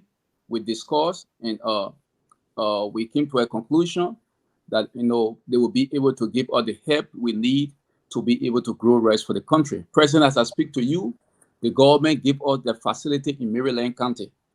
The facility in Maryland County was built by the World Bank, and it was there, and no one was using it. So we wrote the agriculture minister, and I want to thank Madam Honorable Gina, a very good lady. She said, okay, Armstrong, we're going to give you the facility in Maryland County. So they gave me the facility in Maryland County. And then there's a program called the Star P program, where you put in for grant. So we apply for the grant, and we are waiting. And by the grace of God, if we are approved, we'll receive the grant to be able to operate the mill in Maryland County to increase production. So that meeting with them in Washington was a very successful meeting. The president appointing Mother Gina was a very good idea, and she's a lady that I respect a lot, and I work with her. We talk, we text one another most of the time, and we are working together. So there was a team from the agriculture ministry that working along with my team in Maryland County for us to increase production in Maryland to supply the entire southeastern region. So that meeting was successful. So what is the prediction of your team and the team of Liberia from the Ministry of Agriculture supplying this rice here? Since you said the meeting was very productive, did you guys have a timeline as to when rice will be able to be produced for the southeastern region of our country? For me, I don't waste no time. Before I even got to them to start the meeting, I was already producing in Maryland. I was already producing. They told me that, look, Armstrong, we're going to give you the facility. I said, since you're going to give me the facility, I'm not going to wait. I'm sending my team immediately to start production before we can sign the MOU. So I sent in my team. We produced the rice. We already harvested the rice. The rice are already in bags in the warehouse in Maryland County. So by the grace of God, next month we'll start making the rice to put on the market. And then we're going to start production. We're going to increase production in Maryland County to supply Sano County, Grand Cru, Ribachi, and Maryland. Okay. So we already working. So I want to take the time to thank. I want to thank the president, the agriculture minister, for for what they did for us. I mean, any help is a help, you know, and the promise that they will give all the finance we need. So we believe them. So that's what we're waiting on. Your follow-up question, please. I'm sorry for Yeah. I overheard you talking about the lawmakers, that they are the problem. How long has it been since you had this meeting with the government? How long? Oh my God. I don't know. I think we lost him. I'm sure he's going to come back. I'm sure he's coming back. Yeah, so my question specifically to him was, how long has it been since he met with the government? And financially, what was the contribution that the government made to his company? Because I heard him saying the lawmakers are the problem. What is I'm back. that problem that was created by them? Okay, you hear me now? Okay, let me Hear address me? that quick. Our lawmakers, let me just conclude. you know, the agriculture minister. Can I just conclude? So my question is, how long has it been since you met with the government in DC, and you talk about the lawmakers being the problem? What are the problems, or what are the obstacles they have brought to your operations in Liberia? And financially, how much did the government contribute to your operations? I can't. Amen. The internet giving problem. I don't know. He in Liberia. He here? I think he's in the States. Yeah. Oh, he making his statement sound bad for internet problem. Okay. Let's see. Yeah. You don't have that. Okay, he will come back. So you are asking, you know, since he said that the lawmakers are the problem, then he came and met. Okay, good. So would you like to answer Good Day's question? You got me, or I should repeat? Go repeat. Good Day. Briefly, please, because we got time. What the law? Yeah, when I say the lawmakers are the problem, look, the agriculture minister is trying, but look at the amount allocated for agriculture. I mean, it's nothing. It's nothing. The ministry need more money to be able to help us. Mr. Jabba, lawmakers can add 5 to 10% of the budget towards agriculture. There will be a lot. I think Mr. Jabba, Mr. Watts is trying to tell you where it originates from. Go ahead. Jabba, I want to just give you an information. I think somebody, sorry to say, but I think somebody is smartly playing fool out of you, or giving you up. And trust me, and I'm going to point direct finger at the Ministry of Agriculture. Somebody at the Ministry of Agriculture is distorting the truth, and they're not telling you everything, because 70% of the support that goes to our Ministry of Agriculture comes from international partners. I want to if you are aware. So what they are showing you is the part that will put the legislature in harm's way and have them demonized, to make them appear irresponsible and insensitive to the issues affecting the agriculture sector. Now, the World Bank, the FAO, and all our bilateral partners provides at least not less than 20 million every year to the Ministry of Agriculture. Part of that money, you just need 2 million to support Mr. Japa's project. So why are you telling Mr. Japa to go to the legislature? He does not need to go to the legislature. All he needs is to take his project, endorse it, call the partners to a joint technical review meeting to look at his project. If it makes sense, you as a government, you endorse it and provide the funds for execution. Do you know why the European Union or the European Investment Bank, Development Bank, decided to call Mr. Japa? Because the Ministry of Agriculture maybe have not given them Mr. Jaba's proposal or his concept note. So they were maybe thrilled by what they saw. So that arose their curiosity upon seeing his farm. So I think Mr. Japa is a victim of sensitive information destruction by agents within the Ministry of Agriculture who knows that Mr. Jaba's involvement in the sector will shortcut their unhindered access to resources for personal consumption and aggrandizement. Okay, thank you, Mr. Worsley. Mr. Jama is having some difficult times getting in. I'm just going to go around because I want to switch over to my next topic. We had 3 topics for the day, but we're going to make some program adjustments and have our last topic discussed, and then of course announcement. Anything else you guys want to add? I don't know if Mr. Jabba is coming back. There were a couple of questions that came from the audience. One, they wanted to know more about his background, like where he studied. I think Mr. Falcon said we met him here. He saw his farm here, and they want to know more about his background. Number 2, there was some information. A lot of Liberians, I'm really looking at the comments, and they're texting me. They're really loving him. They're interested in finding ways to invest in helping our Liberia rice industry.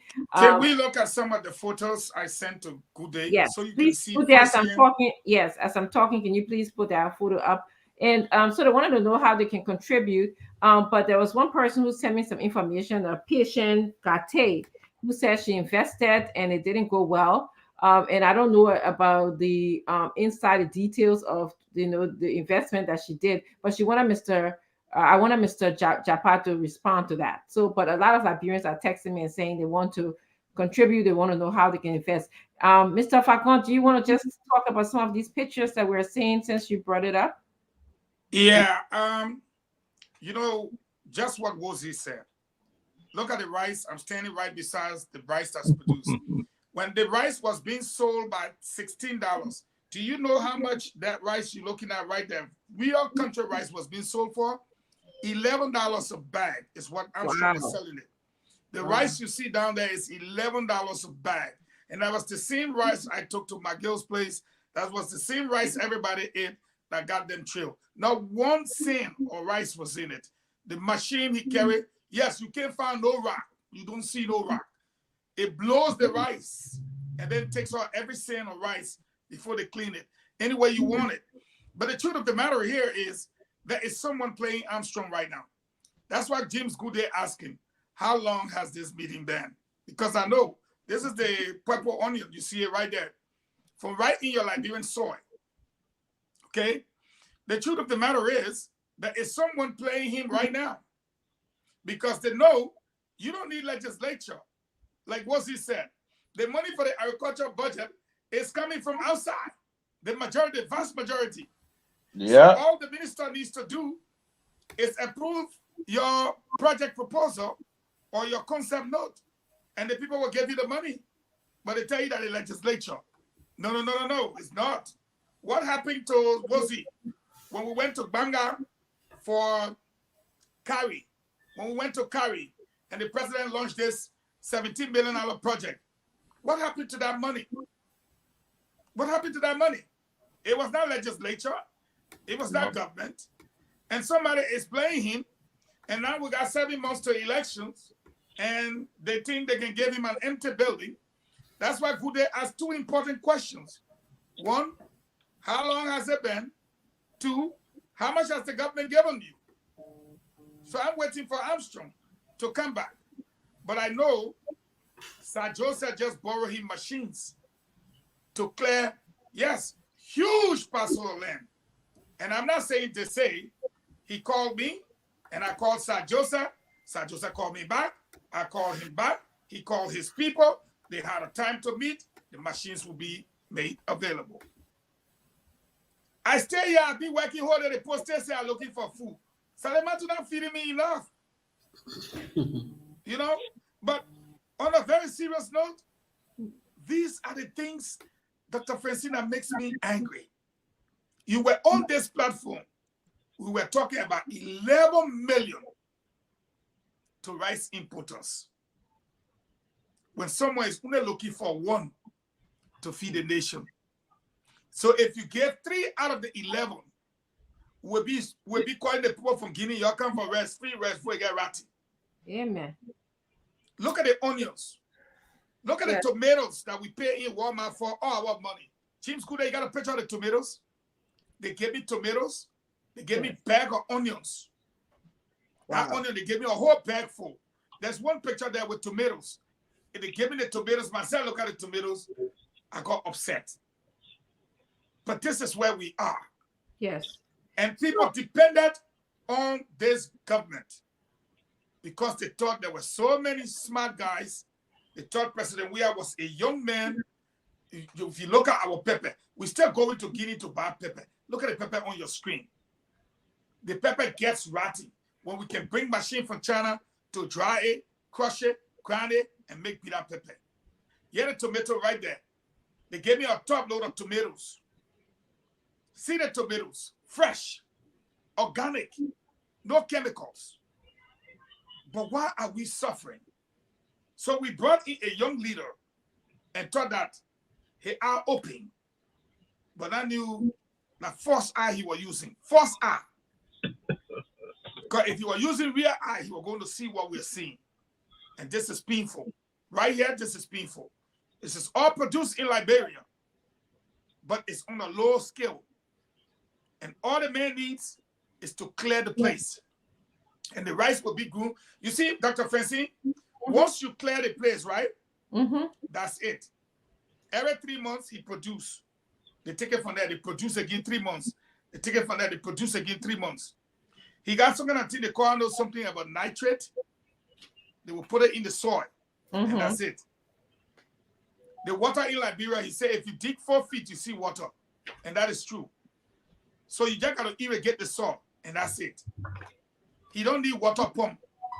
Even in the dry season, he can dig an 8 feet well and still pump the water from there. What is our problem? Our problem is leadership. Yes. Thank you, Mr. Falcon. For the sake of time, I want to move on to our next topic. I'm going to ask the rest of the panelists, good day, Mr. Gray, Mr. Worsley. You can just make one comment, like if you have anything to say. If you don't have anything to say, we can pass, but just I don't want to leave you guys hanging up on this subject matter. Mr. Gray? I'm still concerned. You can hear me, right? Yes, we can hear you now. All right. I'm still concerned about this issue about equipment that were brought in during Madam Sirleaf's administration that are now, I believe, that are now gaining dust in some place in our forest. What happened to this equipment? Are they now repairable that we can even use that for further production of or enhancement of our agriculture? And that's my own question that is looming on my mind. And if it is so, I'll guarantee you that if we bring another set of equipment, they will even last longer. Because until we begin to look at maintenance as part of our way of life, we will always think that only building new building, and then after a month, now if you go to the ministerial complex, for instance, a lot of things start dropping from there. Are they going to put them back? This culture of not repairing things that we have is hurting us as well. Okay, and can you wrap it up, please, for me? And I think this is where we need to begin to make up our mind to bring a manager, asset manager, as president of our country. Okay, thank you, Mr. Worsley. One or two comments. Well, I just like to encourage Jabba to step beyond his level of engagement right now, because somebody is playing him, and I think it's unfair to our country. And on the other note that Conor Gray mentioned, it's important for us to prioritize the issue of asset management as a country. I once served as a head of secretariat of the Special Presidential Task Force back then in 2018, and I saw a lot of disturbing stuff. Public assets are being abused at different levels. Different, you're talking about physical assets, that you're talking about vehicles and different, the vehicles on the other side, the buildings, all the kind of stuff have been abused. So the issue of managing our assets is important. The minister will just look at equipment procured by government and then personalize it, take it to the private farm and begin to use it, or give it to the person they want to give it to, or if I return it to the shop where they bought it from, or send it to Guinea or Sierra Leone and just sell it. Wow. So all kinds of things are happening. So I agree with Conor Gray on that note, that there is a need for us to have somebody who is an asset manager to take charge of things in Liberia. Thank you. Thank you. James, do you have anything, or can I move on? Yeah, let me just comment. I appreciate the job that Mr. Jabba is doing. But I think Mr. Jabba will have to reorganize his presentation. Earlier, he told us that the government is not doing well. And forward in the program, he appreciated again the government for doing well. I don't know where we should stand. Maybe he will have to re-examine what he has to tell us, the Liberian people, because I'm like confused. He said the government is the problem. Yes. They are not investing in the people. And when the question was asked, he also said, I appreciate the minister, the president, they're doing this, they're doing that. So I think we have to know exactly. Okay, I think he's coming on. If he can come back to answer those questions. Okay, he's coming back on. That's a valid point you made, Good day. I was thinking the same thing. I got a little bit confused at one point when he came on and said it was the lawmakers. He said, and we want to know, he said institutional willpower, and now we are here where he's now saying yes, he got support from the government. Mr. Jabba, we're just discussing there's some discrepancies, some concerns about what you told us about the support you're receiving. On the one hand, you were saying that power is institutional willpower, the power is the government, the lawmakers. But then at one point, you did admit that you are receiving some support from the Minister of Agriculture, and the government have included you into a meeting that we saw pictures of you in Washington with some of the top government officials. So what would you say to the discrepancy and the confusion that we have?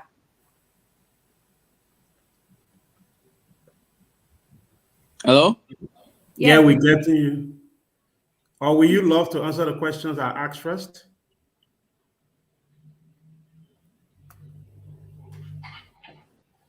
Can you hear Mr. Jabba? Hello? You can hear me? We can hear you, but can you hear us? Can you hear us? Yes, I can hear you now. Yes.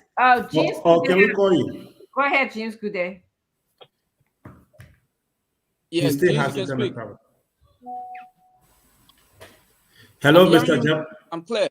Okay. You are clear. Yes, you talk about the lawmakers being the problem. I asked, what are the problems specifically that they brought forward that harm or that is causing problem for your operations in Liberia? And since the meeting with okay, I'm sorry. I'm gonna have to move on because of time. Yes, and now maybe we can have him back on another day, and we can have an opportunity to ask us and learn more about Mr. Jabba. But I want to tell him thank you for coming. Thank you for joining us, Mr. Jabba. We're having some problem with your network. You're not hearing us. I'm hearing probably there are people from your show calling me while we are on the show. I mean, that's why they want you to leave the show, right? You're not in Liberia because that kind of network thing that you're showing here, that only in Liberia can see it. But you heard James. Nobody, but as soon as I came on the show, a lot of people been calling, and that's why I'm messing things up. For telephone off or what? You heard James. I want you to answer James Gooday's question. Give us your closing remarks, and then we're going to move on to my next topic. I don't have a lot of time here. It's 5:13. The show ends at 6 o'clock. All right. Okay. Yeah, James, your question was concerned meeting the government in. We can't hear you. Can we call you? Just drop your number. If you're listening to me, just drop your number in the private chat. I'll call you. I think, Mr. Jabba, let's do this show with you where we invite you back because time is fast spent. And then we'll have an opportunity to ask you more questions. We're having difficulty with your network, Mr. Jabba. So I would like to invite you back on another time where we will be more prepared, okay? I want to move on with this show, Mr. Jabba. So thank you so much for coming. I'm sorry, man. People from I understand that. But next time, yes, I understand that. So, yes. Okay, so we're going to move on to our next topic, everyone. And the next topic, actually, we have 3 topics, but Mr. Cummins on February 15th spoke on our Kenya-based radio where he talked about relatively to what we're speaking about. And he said that creating jobs via, which means through massive infrastructure development and repair, will be one of the central focus of his government, creating jobs. And in my mind, when I was reading the article, I was thinking about, okay, how is he going to create jobs? He said he's going to fix the major roads in our country. And you guys, I want to expand about how does fixing roads create jobs for our people? Just educate us on that. He's going to attract investment. What is it, Mr. Cummings, if you can answer? What is it about Mr. Cummings that makes him feel like he can attract investors for our country? And he did talk about investing in agriculture, but we don't need to cover that because we just talk about agriculture. One thing that he also said that I speaks to my heart, because of course I'm a person who studies human behavior. He said that his administration, the CPP administration, will engage in the hearts and minds of Liberians. I don't usually hear politicians talking about engaging in the hearts and minds of Liberians. He said he's going to use communications and institutions to help people think differently about themselves and their country. Do we need that? Do we need a government to help us think differently about ourselves and our country? And lastly, he's going to lead by example, meaning that he's not going to engage in corruption. So I'm going to start with you, Mr. Gray. I'm going to give you 2 minutes to respond to what I have said, what you picked up from what I said about Mr. Cummings. I think this idea that people should lead the republic without even informing Liberians about their agenda is wrong. We need a government that will make Liberians to once more believe in themselves first, and then believe that the republic in which they were born, you understand, is second to none. So what we call building the hope. When I heard the current administration were talking about change for hope, the only sense I could make in that was that they were going to have a national drive where Liberians will have full confidence on not only the government, but also in themselves. Wow. Now, to just take up the leadership of Liberia and start leading, of course, you're going to go back to the old business as usual, where you suppress everybody and then you establish a patronage system where people will hold placard to you every now and then, either to ask you for handout or to say you are the best leader. So in exchange of that, they get something in their pocket. You need to move away from that culture. And when I hear somebody like Alex Cummings making those statements, I want to believe that it's going to drive a national agenda where they will build the integrity, not integrity, but rather the hope of people. Because if you don't believe in yourself, you'll never believe in anybody else. What is lost in Liberia, what is missing, is that most of the people who are going about life believe that there's no hope for them now or in the future. So regardless who comes in, they believe their life will remain static forever. So until you begin to coach them that, hey, there's a reason why we say go to school. There's a reason, but you have a government that say you don't need to go to school. Or you 30 seconds, Mr. Gray. Or you don't need to go to school. All you need to do is just find a way to put food in your stomach. If your basic attention of life is just to feed yourself, then you're way down the chain of human advancement. I will stop there for now, but we'll develop the topic as we go forward.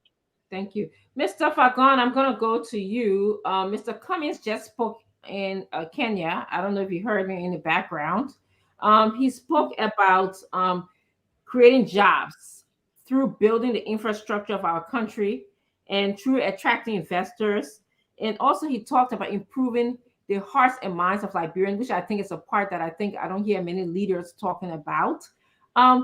What capabilities? Why do you think Mr. Cummings believes that he can or he cannot create jobs for Liberians going through building infrastructure? And what capability do you think that he has to attract investors into our country? And why is building the mind and the hearts and minds of Liberian important at this point?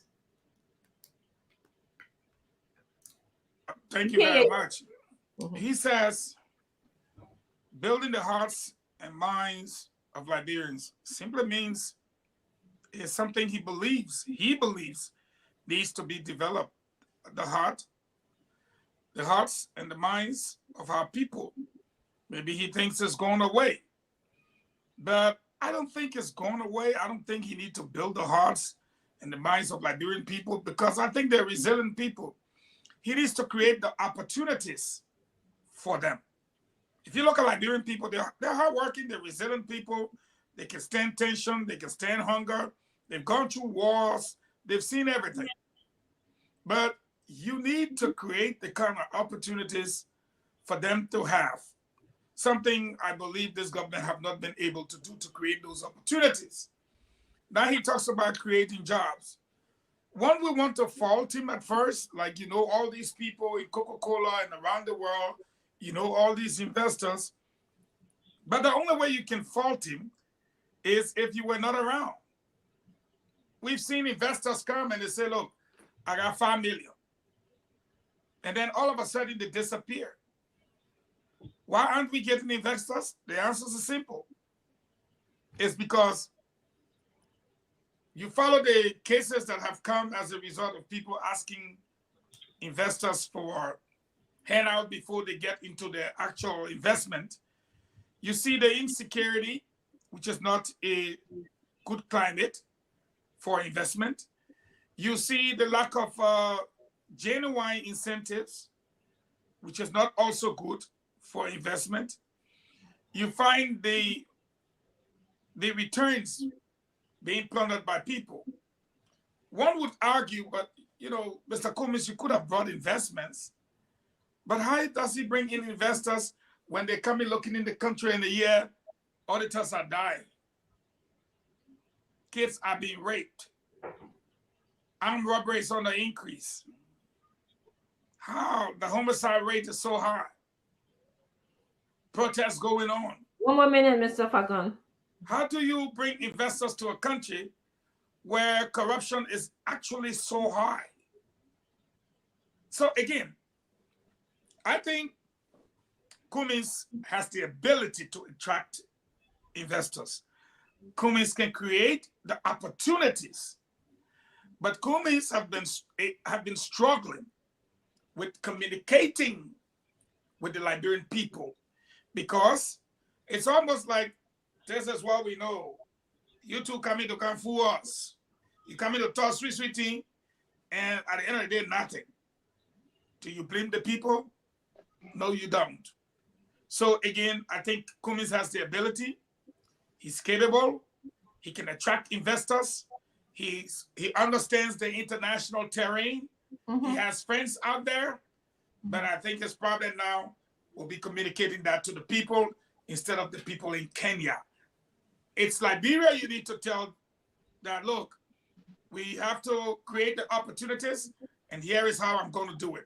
This is how I'm going to do it. Like the 11 million they gave to those people to import rice, I'll give 3 million to Armstrong, and I'll use the other 9 million to build libraries and what have you. You see that 5 million that they took from Bummy? Guess what? I will go in there with 1 million, create micro loans for you guys to do your business, for the companies, to employees to buy, but I'll make sure they hire you. If they don't hire you, they get out. Things Okay, like Mr. those. Fagan. Thank you very much. Mr. Wadzi, your thoughts on Mr. Cummins' recent comments to the Kenya-based radio, where he talked about creating jobs by via rebuilding the infrastructure, repairing the infrastructure in our country. He talked about attracting investors, but I said more importantly to me, what attracted my heart was, he said he wanted to engage. That was the word that he used, the hearts and minds of Liberians. Well, let me once again say thanks for this discussion. Interestingly, this is my first time ever discussing something that have got to do with Mr. Ellis Cummins. And so I think it's a nice one. But Mr. Cummins, I don't know him in person. I mean, we've never met before. Neither am I a supporter of his ambition, but he seems to be the kind of person who will actually succeed in attracting multilateral investors to Liberia. The second part is he's not this guy who believes in violence. One of the issues that is affecting our society nowadays is this, what you call militarization of our body politic. Mr. Cummings will be one person who will actually undermine that, change the environment from a militant-prone environment to that of a corporate setting. And Liberia being a country that fought war before, we still have this scars of war still affecting our society indirectly.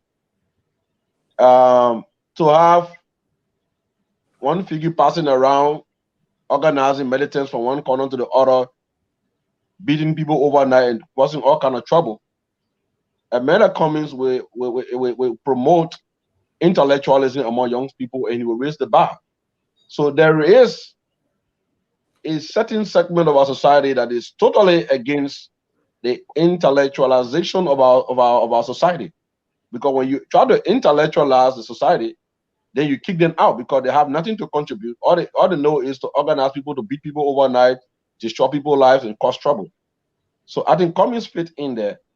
And the issue of creating jobs, it comes to this process, to this field of politics with over 2 decades of senior level corporate experience, which is required to help strengthen and create a stronger middle class in our society. So I think he need to, like Fagon said, domesticate his communication strategy to make it more, to have more effective strategic communicators. But instead of sending people to go and talk on his behalf or to market him, you should be out there and let people get to know him and build his relationship directly with the people. So that part I'd agree with you, and I think he could make a good leader once he connect with the Liberian people. Because we want to end this whole system of somebody just showing up without an agenda, and out of a sudden they take on leadership role. The next thing is that when they get the leadership role, they go back to dancing, singing, running around, in a very less busy way. So we want to run a serious system where the president will know that people are dying from poverty, where the leader will get to know that you should look at more Liberians and take qualified ones and get in the jobs, not to contract the process, minimize opportunity access, so that those who sing to your glory be the one to have access to some of the resources that you have. I mean, just in line with what Conor Gray mentioned earlier. So I think from a general perspective, Mr. Cummings have got what it takes to attract multilateral investors, which we need so badly now. Like, I mean, even other people in the race, like Joseph Boakai, other 30 seconds, Mr. Wazi. All right. Thank you so much. Okay. Good day. Your thoughts about Mr. Cummings' suggestion about developing our country, and then we're gonna go to our phone lines, and then we're gonna give our parting comments here. Yeah, Mr. Cummings spoke like any other Liberian politician who will speak to win the minds of the people. But one thing I took from his speech, and I've been covering Cummings, or I cover Cummings for more than 4 or 5 years. One character that I saw in Cummings that I'm yet to see in any Liberian is his seriousness when it comes to time. For an example, the entire CDC. If CDC says they're having a press conference by 1 o'clock, CDC is going to come to that press conference maybe by 3. And they took that attitude from the CDC straight to the government. When they were in opposition, they were into it. As soon as they got into government, they took it there. The only place I saw the government of Liberia respecting time is the State of the Nation address. So a serious-minded leader will always respect time. Time is very important in everything that we do. So Cummings is one person in Liberia that I really admire. If Kumi says he's having a press conference by 1 o'clock, it level you the journalist be behind. You'll go see Kumi speaking. So again, another one is Cummings is going to be a better president if he's elected anytime in his life than the current president we have because of his education and the society that he worked in before. You know, society has greater impact on what we do.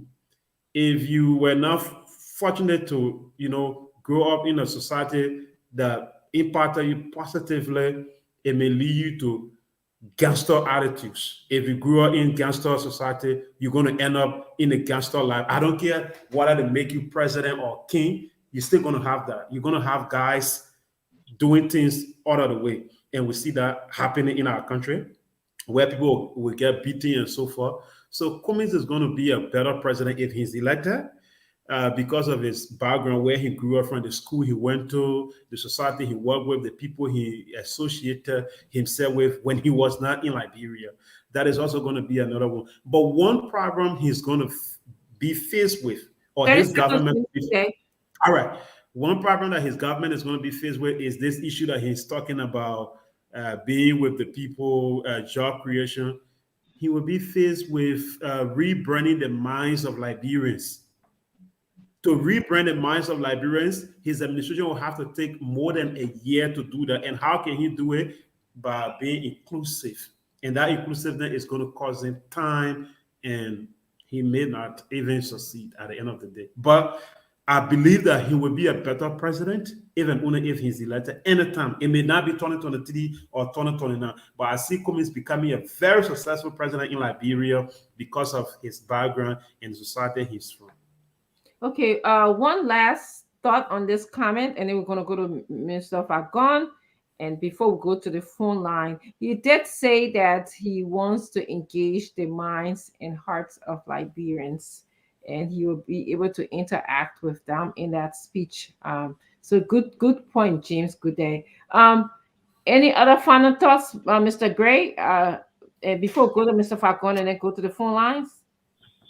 The only thought I have is to re-emphasize and solidify what I said earlier, that us Liberians will have to start loving ourselves and our country first. And there is this attitude, when we were prosecuting the war in the 90s coming up to the early 2000s, we saw something in Liberia that never occurred in places like the Ivory Coast. People fought well, but they did not damage national infrastructure. So by engaging the minds of Liberians, you want to put them in a position where they will see a building not as an enemy, but as an asset that belongs to them equally. So why go after a building if who made you angry was another individual? That makes him your enemy. Okay. Now, going into the minds of Liberians is to begin to remove them from this culture of meism or selfism, where they only go into government thinking that I can help myself first before anything else. Rather, you transpose that into helping the nation grow first, as opposed to me. Okay. If I help the nation to grow, I'm grown. Thank you, Mr. Wazi. Any final comments, thoughts? You don't have to, but I'm just giving the opportunity to do so. While speaking to the issue of Mr. Cummings talking about speaking to the minds and soul of Liberian, I think it has got to do with him getting to understand further these things affecting them and finding amicable solution towards, finding a holistic solution towards addressing the societal issues affecting the nation. And which is important, is about being sensitive to the plight of your people and prioritizing national issues above what Mr. Gray calls selfism. Thank you. Mr. Fagon, I'm going to go to you to make your thoughts about this or anything else, and then we're going to go to the phone lines. I believe it's 5:34. We're going to get 5 or 6 calls, and then we're going to go to our final thoughts. Are we going to discuss? Yes. Go ahead. You you and anybody else. I opened the show a little bit later by talking about the changes that we see here. Mr. Gray discussed it briefly, but I'm going to give you the opportunity to also discuss the changes that we are undergoing right now and your thoughts about it. Well, thank you. And let me say to the Liberian people, thank you for always joining this network. My thoughts. This thing happened last month, the 25th, and we're closer to the 25th year, which makes it 1 month. We saw a press statement issued by some of our colleagues. First, I think it's only fair that I thank them for their work on the network. And I think they have the right, and we need to acknowledge that right, that they have the right to come and go. What I'm troubled by, and I said in my podcast today, is the fact that I felt the pain when the president said that I was fired for providing misinformation. And when the country wanted to demand what the misinformation was, the government absconded. Just like my colleague Wozi. They said, oh, we dismissed him for something, but when they were asked to prove it, they ran away. And so when you say they what? As always, they always running away. Yeah. So when I saw the press statement issued and signed by 4 of our former colleagues that pointed to an internal disagreement, I was anxious to know what the internal disagreement was. Because yes, I can say I disagree with Goudet, but people have always talked about transparency on this platform. And I did not see people asking them, what is this internal disagreement? What were you guys disagreeing about? I think the Liberian people deserve to know that. And the onus is on them to say what it was, not the network. I'm not in your chat room, but I know for a fact that it was not based on integrity. Because this thing happened way last month. It's almost 1 month. I know for a fact, I stand to be corrected by anyone, that if one wanted to leave because of what happened to the CEO, then they would have left. I also know that a person is presumed innocent until proven guilty, and that the CEO of this network went to court and pleaded not guilty. I also know that he came and addressed the issue and left the platform the same day. Since then, apart from the announcement he had to make, he had disappeared. So again, what was the disagreement about? And I'm taken aback, because if they state the disagreement, we can discuss it. But if they choose not to, then that's fine. The owner said disagreement. But in my podcast today, I was very clear that I knew what the disagreements were, and it was nothing to debate. Nobody owns this platform. Look at Samuel Wozi. Do you know that Wozi has a newspaper called The Cycle? Do you know that he owns the radio station called, I don't know what, Brush FM or what? Brush you know, FM. Yes, do you know that he owns a radio station that is owned and operating right now in the country? And he's here today. Remy Gray had a platform and a program. Remy Gray was previously on TMZ. Look at the guy building the libraries. I don't think anyone has the right to determine who comes on the Liberian People platform. And I think the CEO was clear from the beginning that this platform belongs to the Liberian people.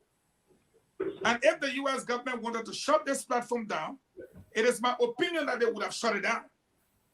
But the fact that they left it means that they understood that there are about 3 radio stations, 2 television stations or whatever, Fabric TV, what do you call the other one? Chocolate TV or Spoon TV, and the other one TV, and the YouTube. But let me express myself today. Yes, if you have all these platforms in the country, one man owns everything, and people are listening to it religiously.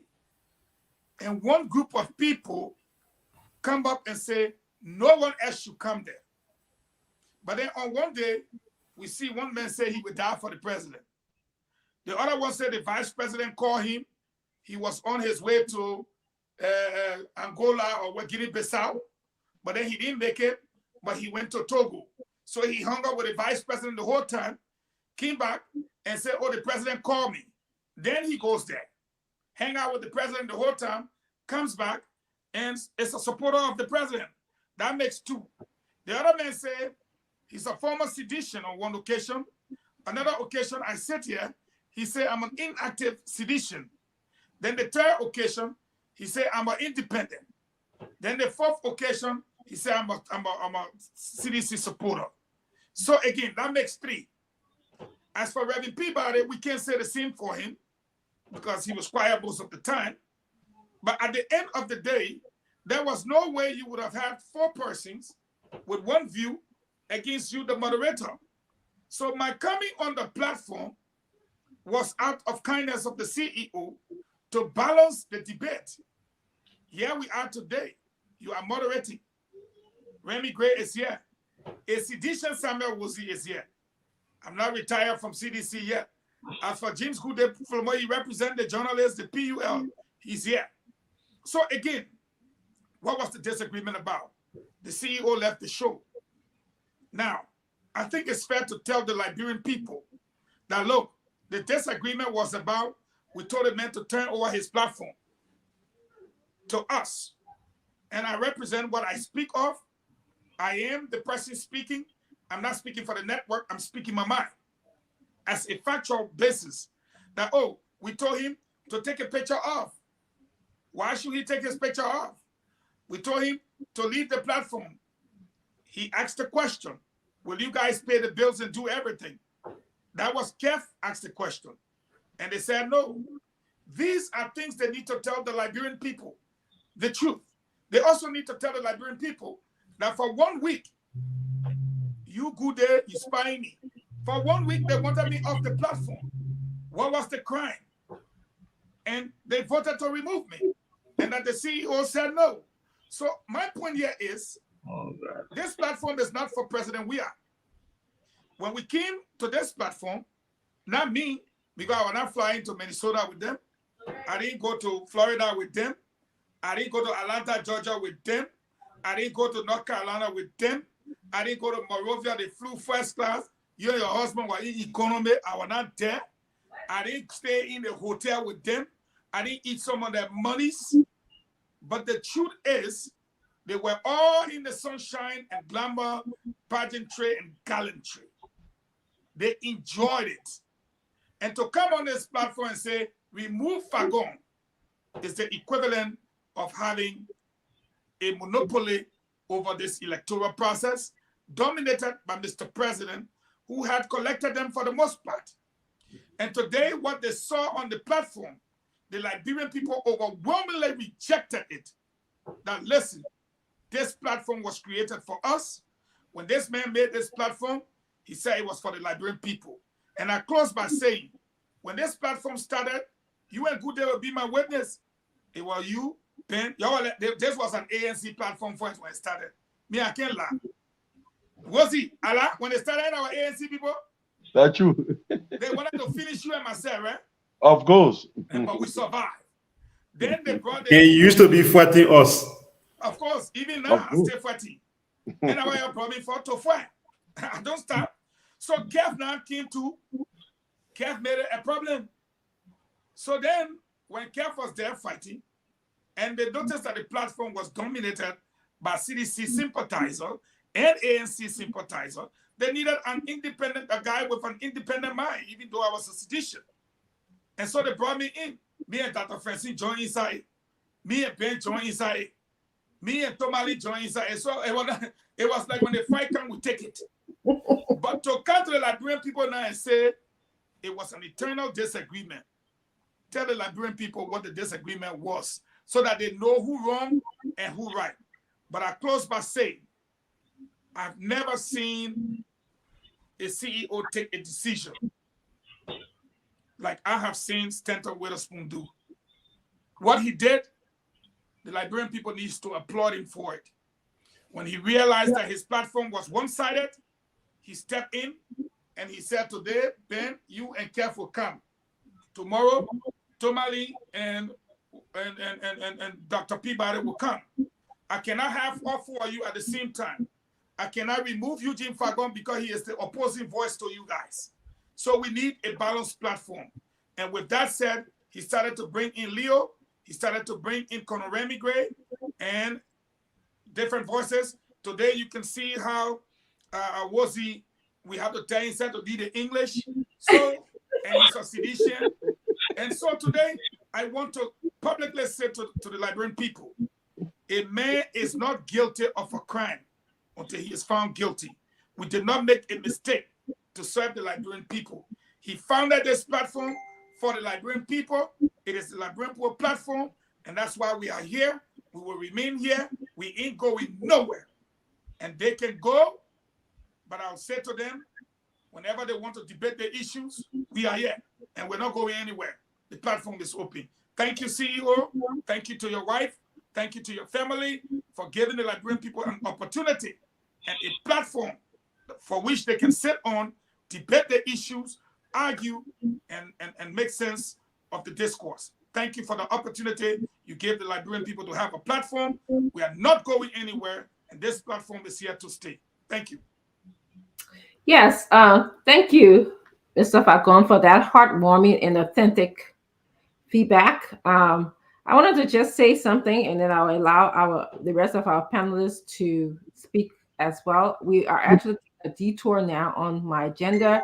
I don't believe we'll be able to go to the phone lines because we're approaching 6 o'clock. We need to end this show. But what I wanted to say to Liberians and to many who are listening, that this platform, this world is a man's world. Okay, this world of being in politics is a man's world. So when a woman like me come on and speak my mind, speak my thoughts, moderate a show, I would get shut down. I would get cursed out. We saw this here. At one point, I even Mr. Fagon even stood up for me. I don't know if you remember way back. Senator Watterson and I went at it. He put me in the back. Fagon came and did a show and told him how horrible he was in the way that he reacted towards me. I don't know if you remember. And that. I was the CEO. That was from the CEO. I told you, I said, don't try it with Salimatu when the whole platform. Yes.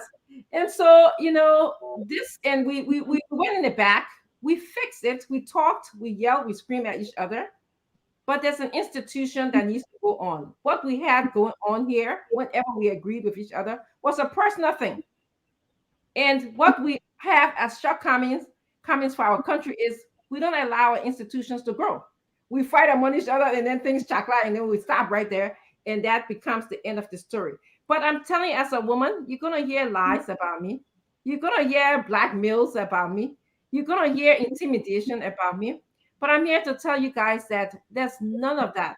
I'm built for this. My children are built for this because I'm their mother, and I put it in them. Their father put it in them as well. There's no amount of lies, blackmail, intimidation will allow me to leave this show on a time on somebody else's agenda other than the time that I or my family want me to leave this show. So you will hear that people are blackmailing me. You will hear stories, but I'm staying here because we endeavor. CEO endeavors. The agenda that I like of his is to bring news, balanced news to the Liberian people, and this is what you heard Mr. Macron said. Mr. Fagon, said that he will fight for a balanced news. So I just want to tell the Liberian people it is okay. People can talk all they want, they can say all they want, they can blackmail all they want, but I'm here until I'm good and ready to leave the platform. And I wish my colleagues well. I don't wish them any ill. They were great. Their contributions were great. I wish them success in their next endeavors because that is how it's supposed to be professionally, and we'll work to be professional here. Thank you. I'm going to give the rest of you guys have watched all of this unfold over the next 24 hours. I want to go to you, Colonel Gray, and then I'll go to Mr. Warzy, and then I'll go to you. Good day. Dr. Francine, of course, nobody will argue that you held your cool at one time. I thought they were going to run you crazy. You stood the tempest. It's very for me. I enjoy being mellow, and that is a quality that reinforces my ability that I have a very strong willpower to be able to listen. Sometimes people don't want you. Liberians were actionable people.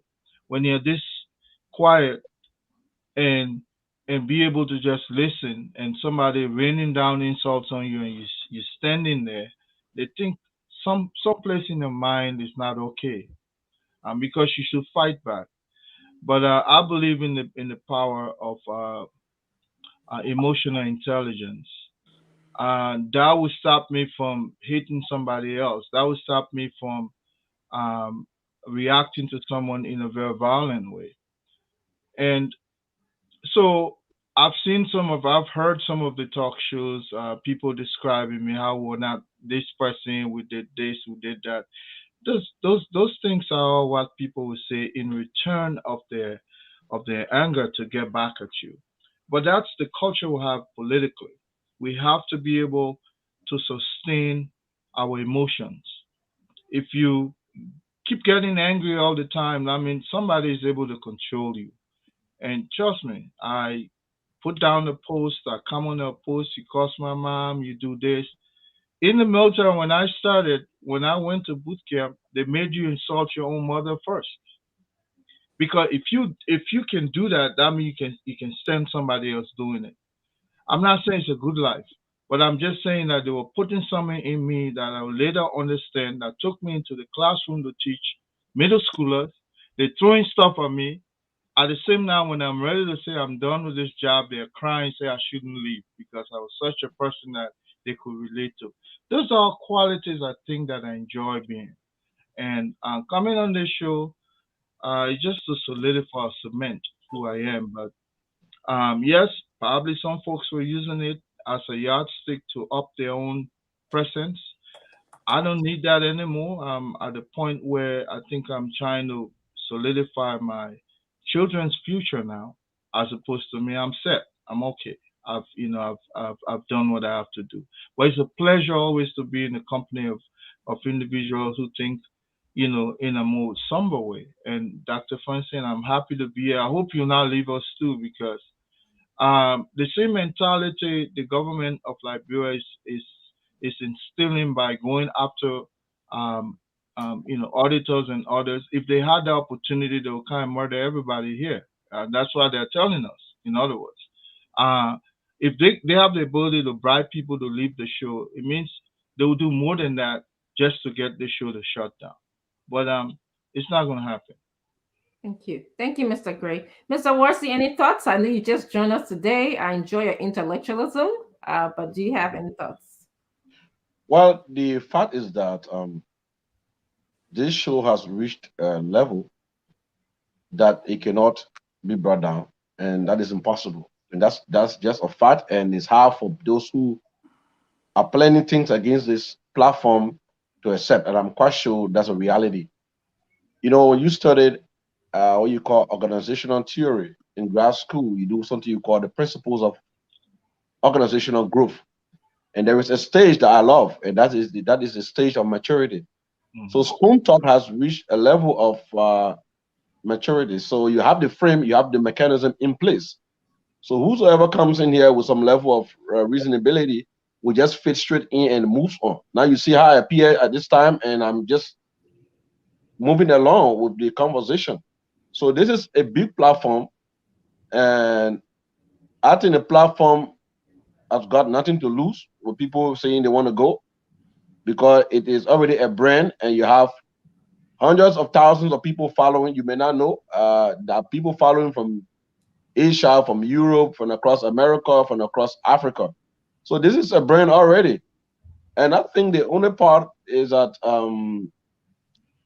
for somebody to say they resign because of the CEO's case is unfair to the followers of the platform. It's also unfair to their own conscience as people who are leaving the platform. And it's also, to me, an act of disingenuity. It has been disingenuous because, mind you, some of the people who left this platform were not as popular as they are now before they became panelists on Spoon Talk. That is not a secret. Who knew a Kev Hassan or the other guys? Some of them even have issues in Liberia. The PSRP, Loom, and all that kind of stuff. They have issues. They have to remake themselves. So we know about all that.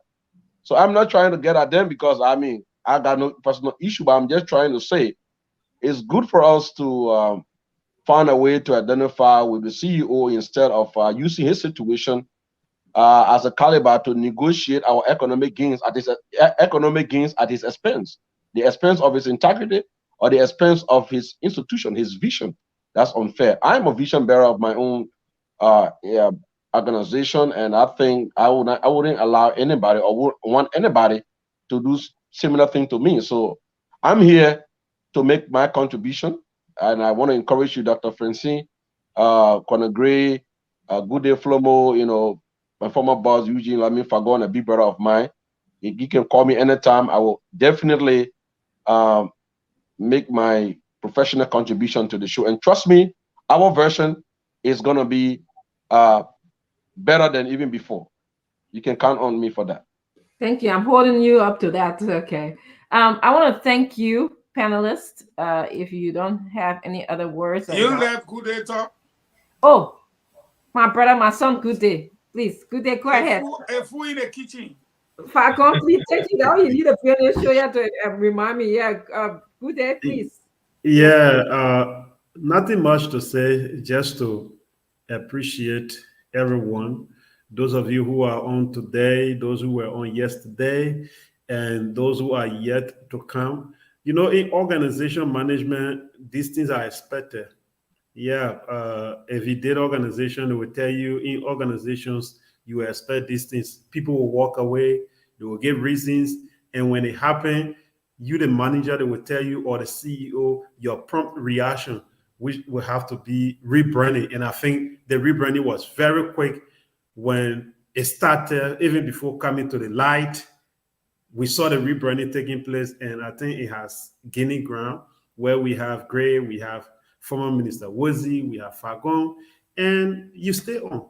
So I think the platform and the institution was able to see and project what was going to happen and to start preparing before the quote unquote disaster will come to light. So yeah, organizational management took place right here, and the institution did extremely well, and I want to appreciate you. And again, the followers, because of the rebranding, the followers still maintain on our path. Nobody trapped. We still have additional people. I think we have about 5,000 plus people watching on all platforms. It still shows that yes, we still get the people who believe in the platform. Institutions are not there because of individuals. Yes, individuals will do their own. The BBC, there were people who worked with BBC many years ago. They died and left, and BBC still remain one of the most talked about institutions in the world. Tomorrow we will go, people will come. When we die, people will still come behind us. We have great presidents. They left Liberia. Today, Liberia stay there. Mane will leave. Cummins or Walker will come. Yes. Okay. So it is 5. Institutions that people face. They are not normal to anything. Thank you. Thank you.